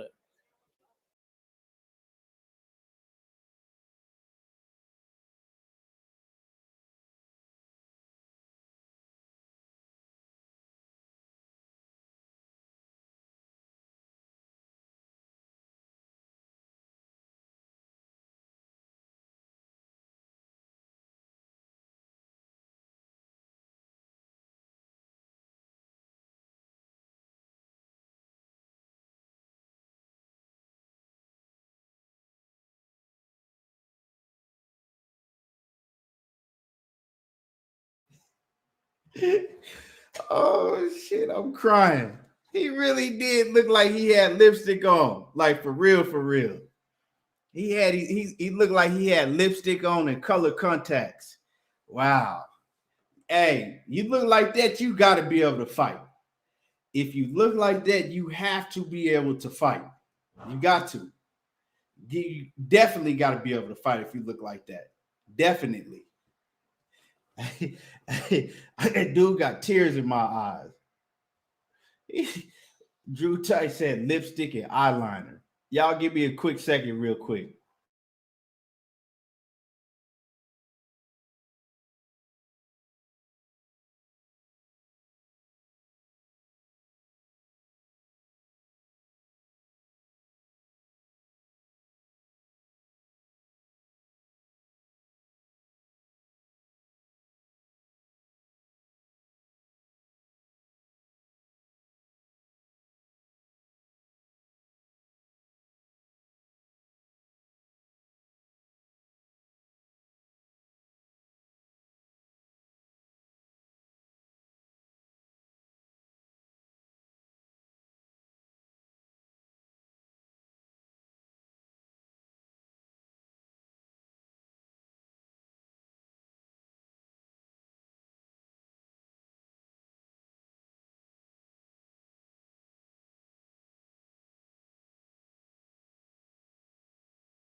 All right, now y'all. And some bullshit. Dude was supposed to come to my house and repair the oven door because it shattered. So the whole oven door in my house shattered. So he's supposed to. So they came out here before. They technician. They looked at it and they said they would come back and they would get it done. So today was supposed to be the day that they come back and get it done. They pull up. First of all, the dude was like 2 hours late. That's why I had to start the show late. I was waiting on him. He was 2 hours late. He comes right now, and comes in and is looking. And I'm like, okay, well, what you doing? He's like, oh, I'm looking to see what parts I need to order. I said, the fuck you mean you looking to see what parts you need to order? You were supposed to come with all of the parts already. Y'all already been out here. Oh, I don't know that. I'm coming out here to diagnose. I said, they already did that. So what are you out here doing? Oh, I'm trying to diagnose to see what I cussed that dude out. First of all, he already had me pissed off because you show up 2 hours late. Like, man, so that's why I had to keep going off of camera dealing with his ass. So yeah, I got that out the way. But now that we got that out the way, yeah, Brandon Figueroa, man, dude, I ain't gonna lie, he do look real suspect. You know what I'm saying? He looked very, very suspect. I don't know what's up with that dude lips, and like Drew Tyson said, he got eyeliner on, but at the end of the day, the dude can fight. He can fight. You know what I'm saying? He can fight. Yeah, Drew Tyson, but see, they already had came out here. They had came out here, did all of that, wrote up a work order and all of that. You know what I'm saying? And this is like 3 weeks ago. So this whole time I'm waiting for them to come out and fix it, because this is the order where they're supposed to come out with the parts they need to get it fixed. And dudes show up talking about, oh, I'm coming out here to do the same thing that you just a few weeks ago came out here and did again. Like, what's the point? I said, dude, you can leave if you're going, man, aggravating. Very aggravating. And like I said, just on top of all of that, you come 2 hours late and I had to push my show back. What's happening with it, Scotty? What's happening with it? Knockout boxers say Purple Rain looking ass. Man, dude, Brandon Figueroa, look, he looks soft as hell. Like, that's a dude that you run up on and you like, man, I'll beat the dog shit out this dude, and he surprised your ass. That's one of them dudes. When they say looks can be deceiving, they talking about dudes that look like Brandon Figueroa. Because, you know, I can swear that he from Atlanta. And we know how them dudes look. Hey, it's Scotty. I know you from Atlanta, and you know what I'm saying? But we know how them dudes be out in Atlanta. We can swear that Brandon Figueroa came from Atlanta. Or, you know, one of them parades in San Francisco. Hey, we can swear Brandon Figueroa came from Atlanta. You know what I'm saying? Or one of them parades in San Francisco. And y'all know what I'm talking about. Oh, shit. Hey,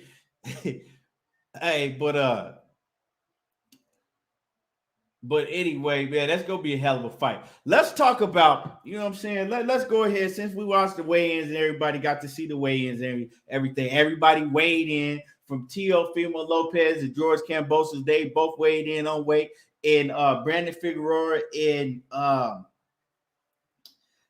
Stephen Fulton. Everybody weighed in on weight. You dig? So we got that all out the way. We ready for a hell of a night of fights tomorrow. Y'all smash the like button. I know a lot of people left out because shit, I wasn't even in here doing the show half of the time myself. So let's go ahead and cook. Now, I want to cook. First of all, I want to cook on this situation with, I'm gonna have to talk about Shakur Stevenson tomorrow because we ain't got that much time. And I want to cook on this Keith Thurman shit. Keith Thurman, I'm sick of Keith Thurman ass too.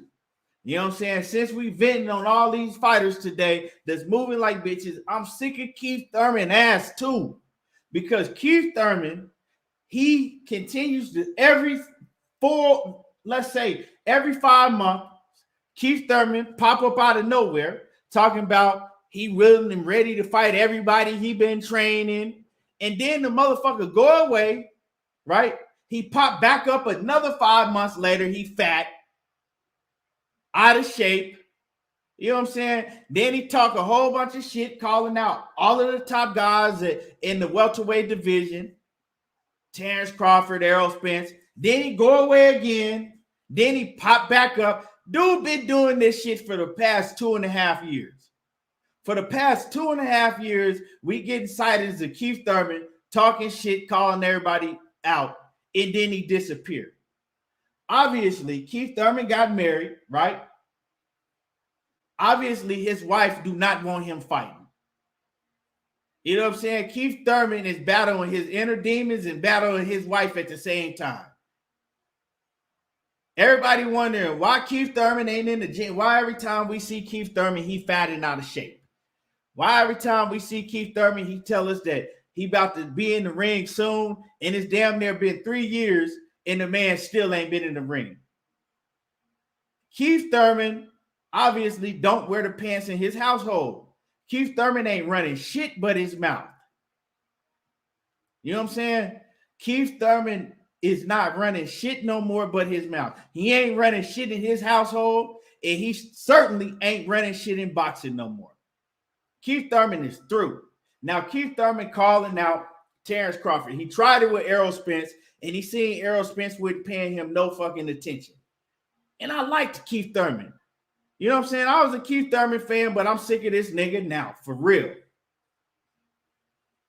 Like Charles the White say, oh, I'm sick of you niggas. Hey, I wish a motherfucker would put his hands on me. Oh, I'm sick of you niggas now. You niggas ain't gonna do nothing.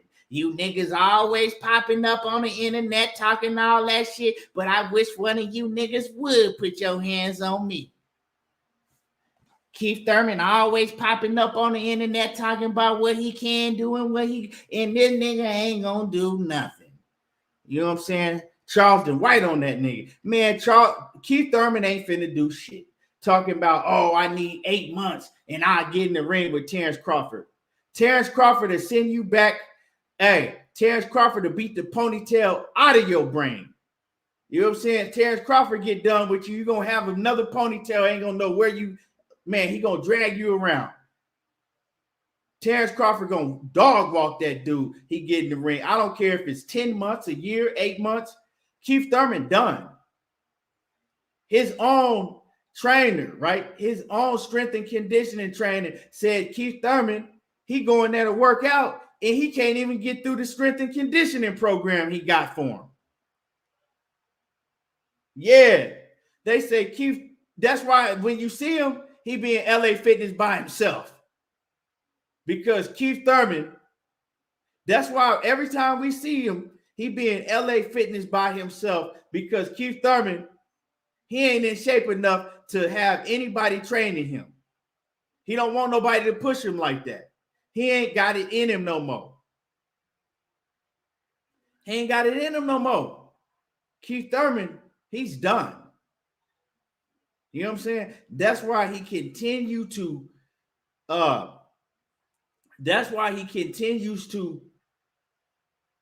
come on here, disappear, come back, come on, because he's fighting inner demons. First of all, your wife said no, Keith. You want to get back in the ring, but your wife said no. Your wife told you last time you had one more, she was going to let you get in the ring one more time, and that was against Manny Pacquiao. That's it, Keith. Keith, your wife said no. And the reason I'm saying that is because obviously ever since Keith Thurman got married, this motherfucker has only fought one time. You know what I'm saying? Ever since he got married, he only fought one time. The one time ain't got nothing to do with knockouts. Your wife said you had one more time to fight, and that was against Manny Pacquiao, and that was it. You done, Keith. That's it. You know what I'm saying? You done. You can't even get through a strength and conditioning workout. They said Keith is tapping out. Like, nope, I'm done. I'm going home. And they said that Keith Thurman ain't even got it in him no more. They said, he's just not, like, he ain't got it in him no more. He ain't focused like that. He can't even get through my workouts.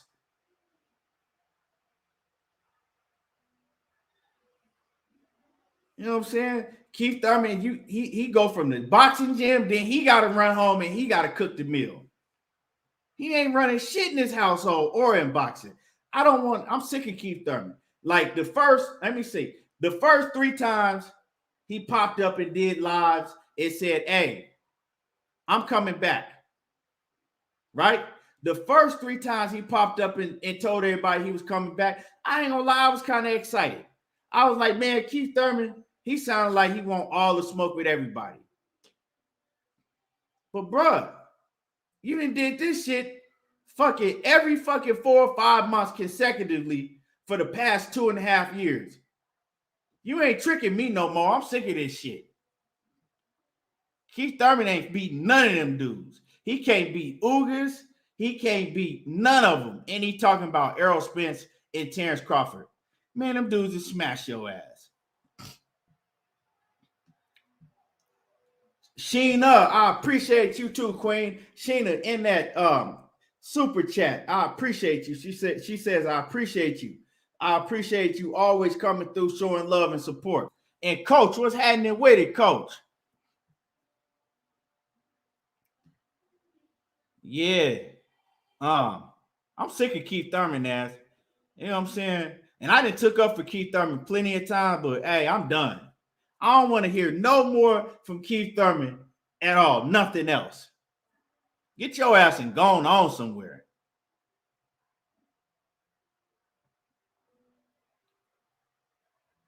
You ain't running shit. How you gonna run shit in boxing? You can't even run your own household.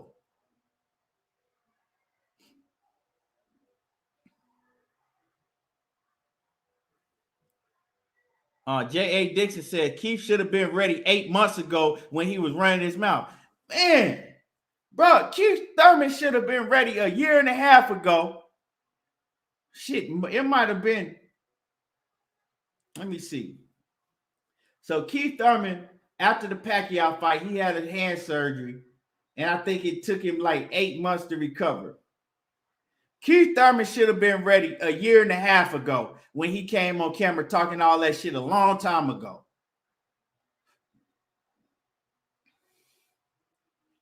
This dude is pitiful, man.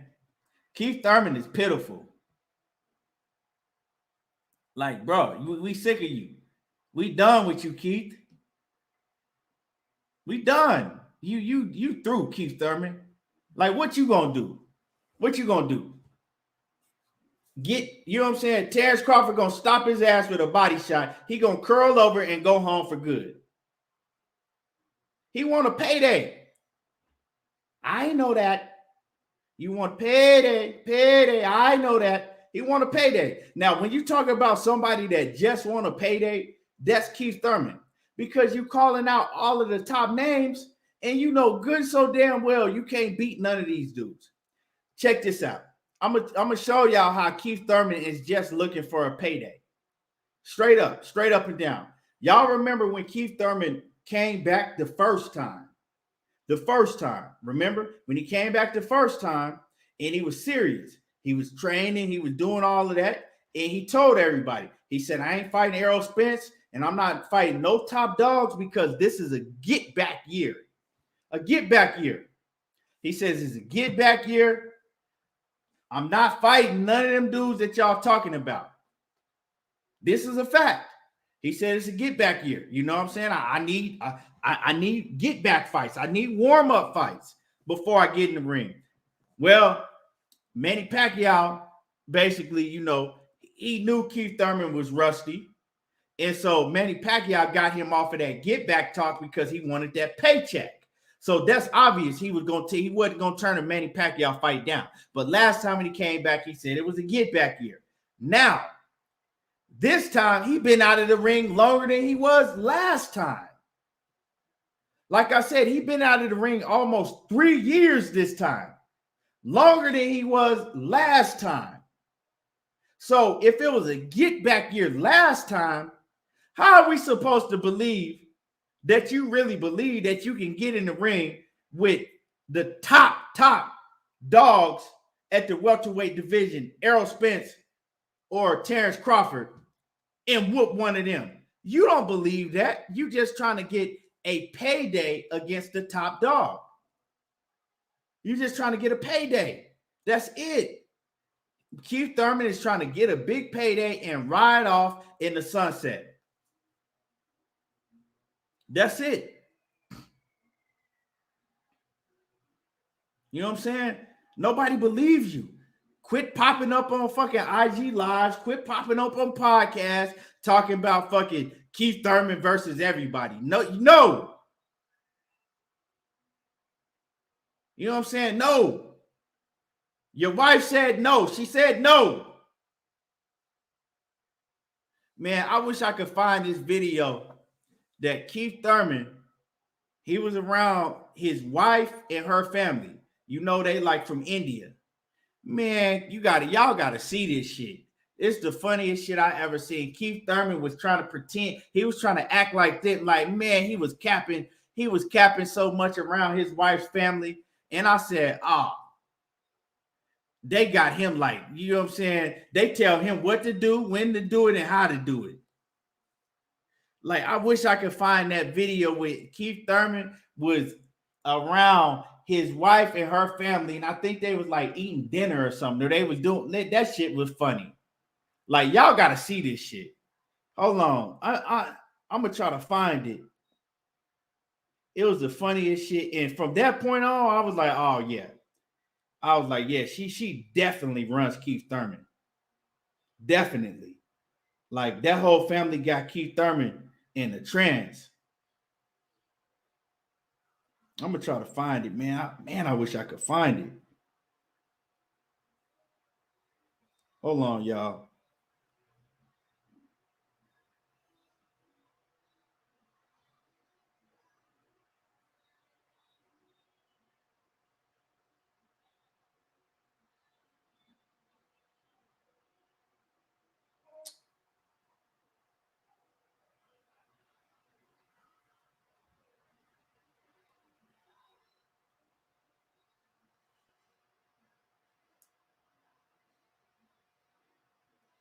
Hold on, real quick. I'm gonna see if I can get it sent to me. Y'all gotta see this. Y'all gotta see Keith Thurman. Y'all gotta see.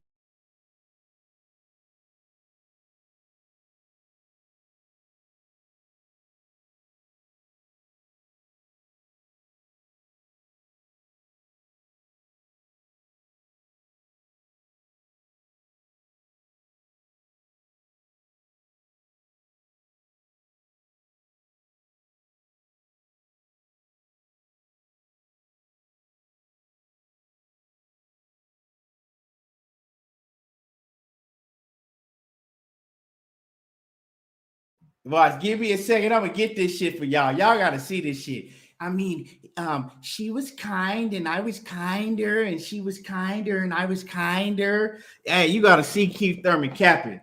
Like, this dude putting on a show for her family, man. This dude need to be an actor. Like, when y'all see this shit, y'all gonna die laughing.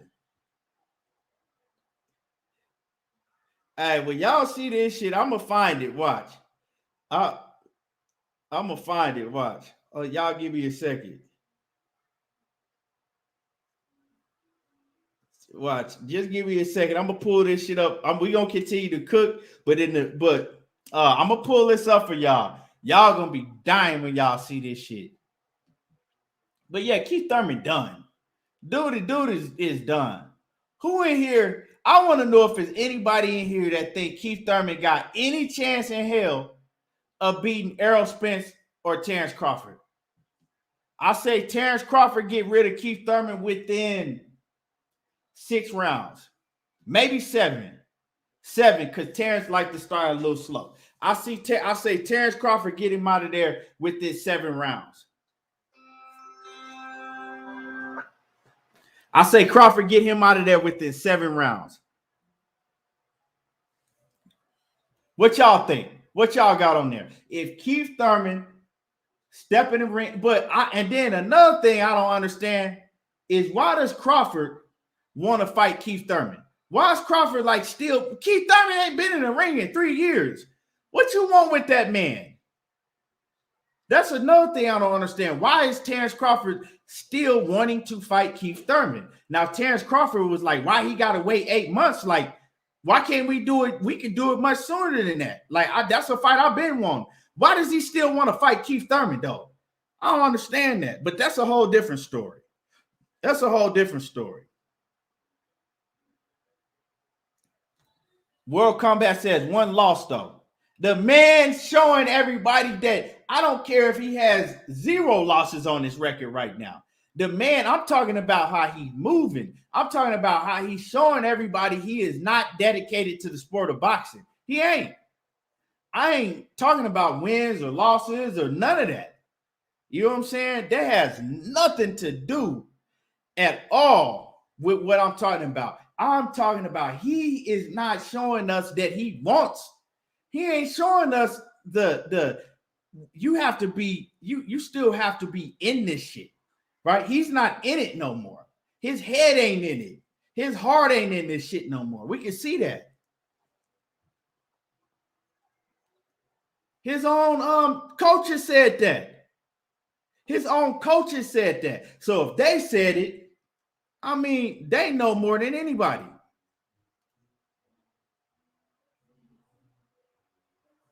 Hey, World Combat said he cut the ponytail. What more do you want? Hey, man, I want the man to shut the fuck up, right? Get in the ring and beat somebody, and then show that you really, that you really want to be back. But it ain't like it ain't in him. You know what I'm saying? It's not in him no more. DP Rocker, salute. I mean, DP Rocker, that's facts.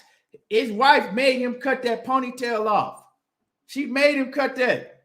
Like, hey, man, I'm sick of you walking around here with that receding ass hairline with a ponytail hanging in the back like you tongue pour somebody from Kickboxer. She told him, Keith, you are not tongue po. Cut that bullshit off your head. Well, she told him. So he ain't had no choice. She was kind and I was kinder. And man, y'all got to see. Y'all got to see this. Hold on. Y'all got to see this joint with Keith Thurman and his wife. Hold on. I'm trying to find it right now.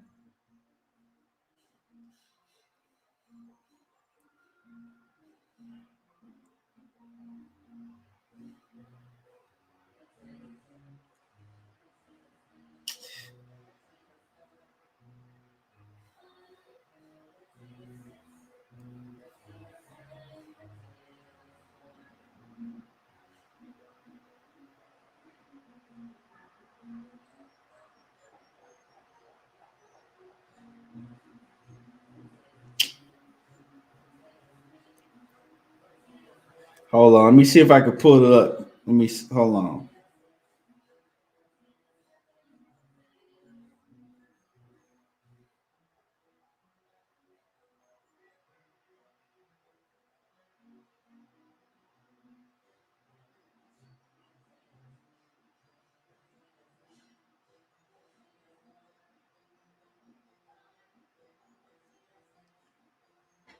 I think I might have found it though. Hold on.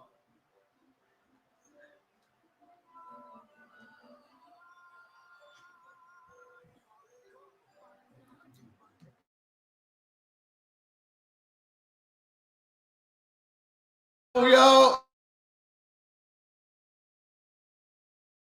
Oh shit, hold on. I think I might have found it. I think it might be this one. I'm finna pull it up. Hold on. I'm finna pull it up for y'all. This fool Keith Thurman is a nut. This fool is out of bounds for this shit. Hold on.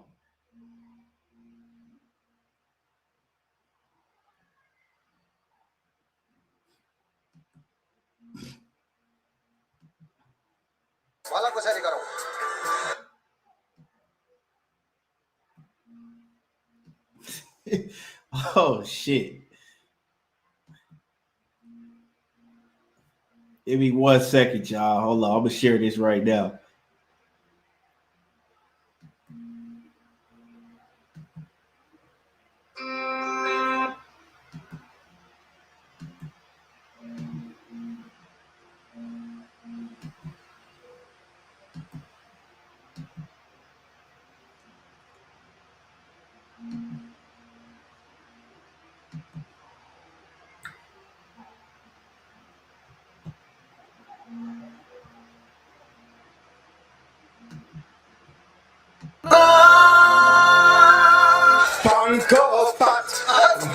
तिमीलाई सम्झन्छु दिनको मस्तेङ grease ला भलाको छरी गरौँ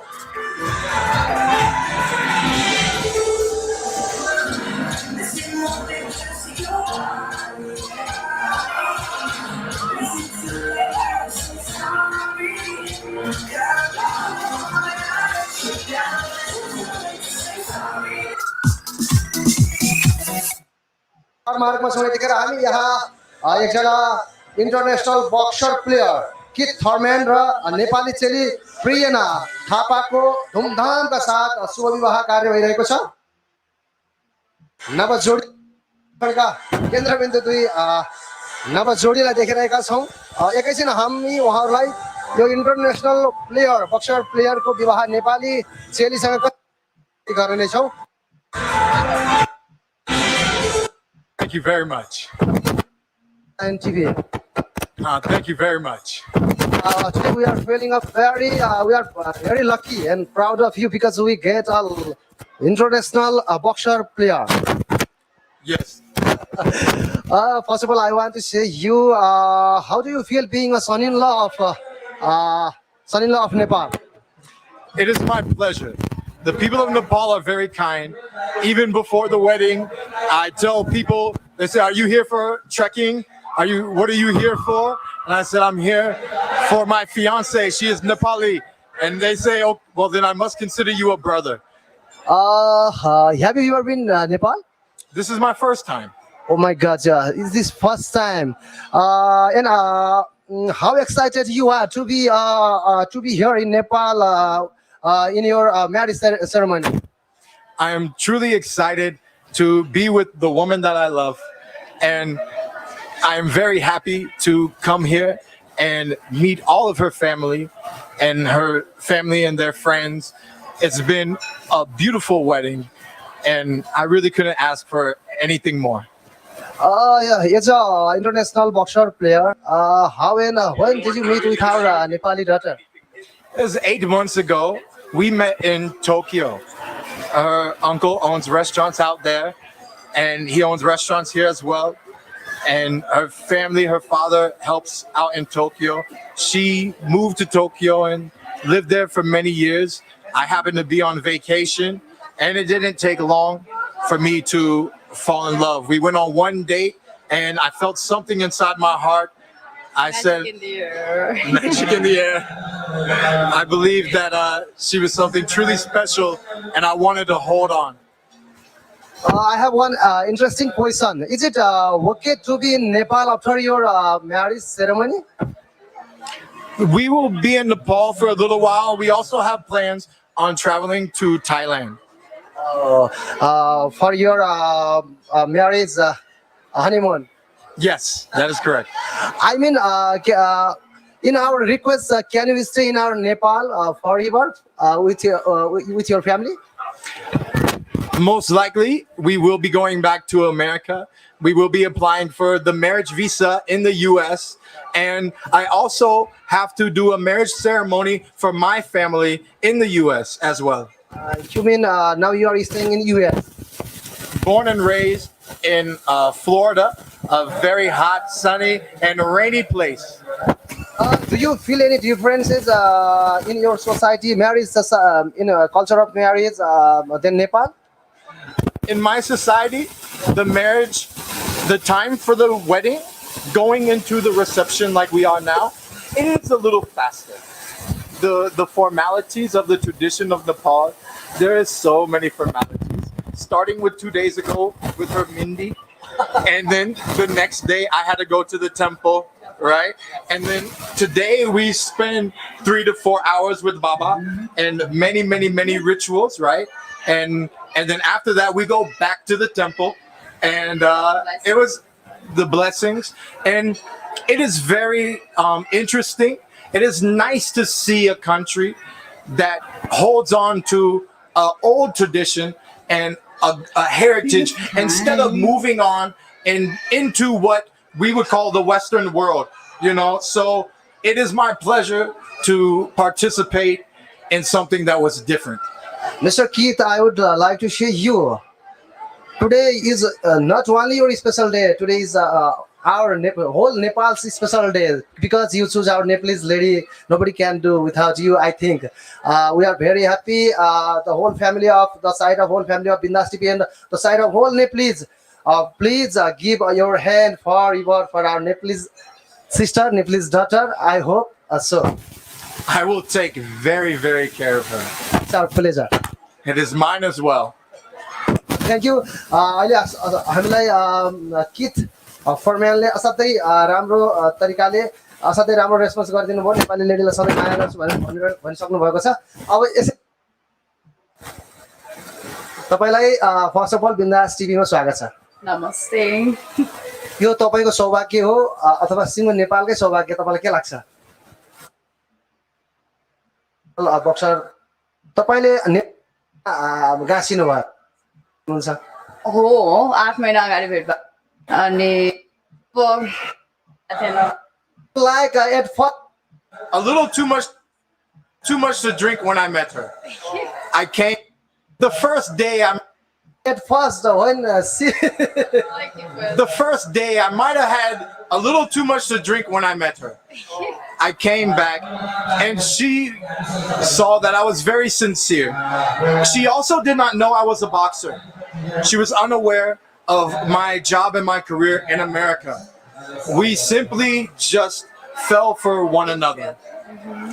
अनि उहाँ त international Buxar player, अब उहाँको खेल जीवन आफ्नो ठाउँमा छ, उहाँको भविष्य हजुरको हातमा छ। कसरी साथ दिनुहुन्छ उहाँको खेल जीवनलाई, कसरी बढाउनलाई यहाँ साथ दिन तयार हुन्छ कि हुँदैन? अब त्यो त उसको लाइफ हो हैन, उ आफै भन्छ म के म त विश्वासै गर्छन् about your marriage. यो माया प्रतिमा रोजा हो। Yes, I was very upfront. I was very kind. She is, I believe, the most kind. No. It was, when I went back to America, To each other, when I went back to America and I told my friends that I fell in love so quick that it was like a tug and war of kindness. Every time I was kind, she would be more kind. Then I'd be more kind. Then she would be more kind. It just escalated into a chemistry that was undeniable, and that is why I am here today. Thank you so much. At last, what do you want to say about Nepal and Nepalese? The Nepalese people are very nice, and I enjoy Nepal. I'd be happy to come back to Nepal again. The weather from where I come from in July, it is very tolerable, with nice cool morning, hot in the day, but it's summertime. It is supposed to be hot, and then cool again at night. So for me, I enjoy this weather, and I have enjoyed Nepal, and obviously I am in love with a part of Nepal from today and forever. Excuse me, Mr. K. Hey, man. Keith Thurman need to be an actor for real. Like, come on now, man. Come on, Keith. And why are you talking like that? Come on. He done. Dude is done. Now, when I say you can see who's running shit, and she looking at Keith Thurman like he was embarrassing her. She looking at him like, you ain't got to do all of that. Like, you don't have to continue to act like that. I mean, she was kind, and I was kinder, and then she would be more kind, and I would be kinder. Like, come on, Keith. Hey, that shit had me crying in the background right now. Oh shit. Hey, he got that Indian money. That shit, that Indian from India, that money hit different out there. Hey, Keith did married in that. Hey, Keith, his money ain't shit to what they got.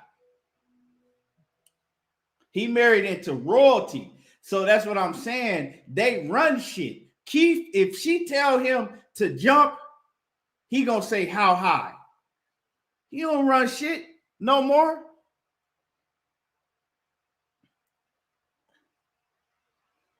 Hey, Mr. Mechanica says Keith got an Oscar and his in-laws got banked. That's a fact.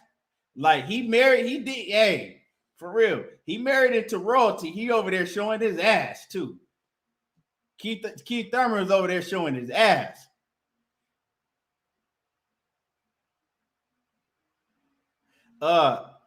World Combat Sports says something is weird about the matrimony.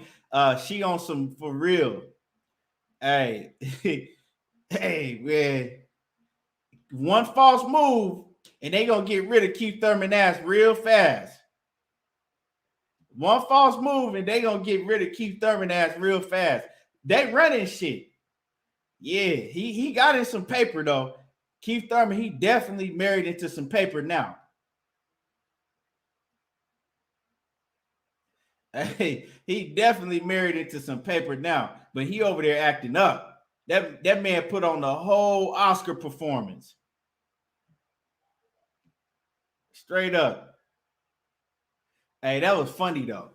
You know what I'm saying? Y'all got to go back and watch that whole thing. That shit is funny. It's Salute. Money Brown TV. I see you in the building. I see. Money was actually the first one that put this shit up on his Instagram a while back. And that shit is funny. Oh shit. Man. Phil J, what's happening with it? Salute. And y'all smash the like button. Y'all smash on the like button. Y'all smash on the like button. Lee Stevens says Keith is not out of shape. He weighed 160 now. Ness from boxing voice and punch been in camp with him. He in shape. I bet. Keith Thurman, he was in shape a year and a half ago too when he came out saying this shit, right? And then we see him come back on camera and he fat again. That motherfucker, hey, Keith Thurman fluctuated in weight more than Luther Vandross did back in the day. Start calling Keith Thurman the 1990s Oprah Winfrey. Nigga fat, then he skinny. He fat, skinny, fat, skinny. He in shape, he ain't in shape. He training, he ain't in training. Come on, man. Bottom line is Keith Thurman ain't whooping nobody. I just showed it to y'all. Who's running shit? He's done. She was kind, and then I was kinder, and then she would be more kind, and then I would be kinder. Hey, she looking at dude like, man, if you don't shut the hell up right now. Hey, but yeah. Keith is, you know what I'm saying? He living in the palace, but he like one of them peasants. Keith is hey, Keith Thurman is just a peasant in their world. But hey, man, Keith Thurman, like I said, I've always been a Keith Thurman fan, but he's done. He's done. And like I said, ever since he got married, it's been a wrap for Keith Thurman.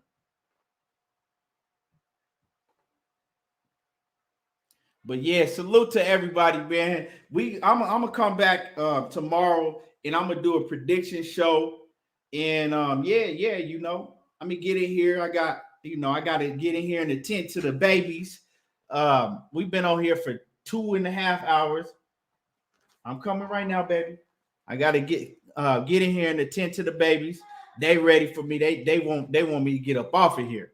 They ready to go to the park and some stuff. So I'm gonna get out of here. But I appreciate everybody. Make sure that y'all smash the like button. My fault about the interruptions today, you know. But we'll be back. You know what I'm saying? We'll be back tomorrow. And salute to everybody.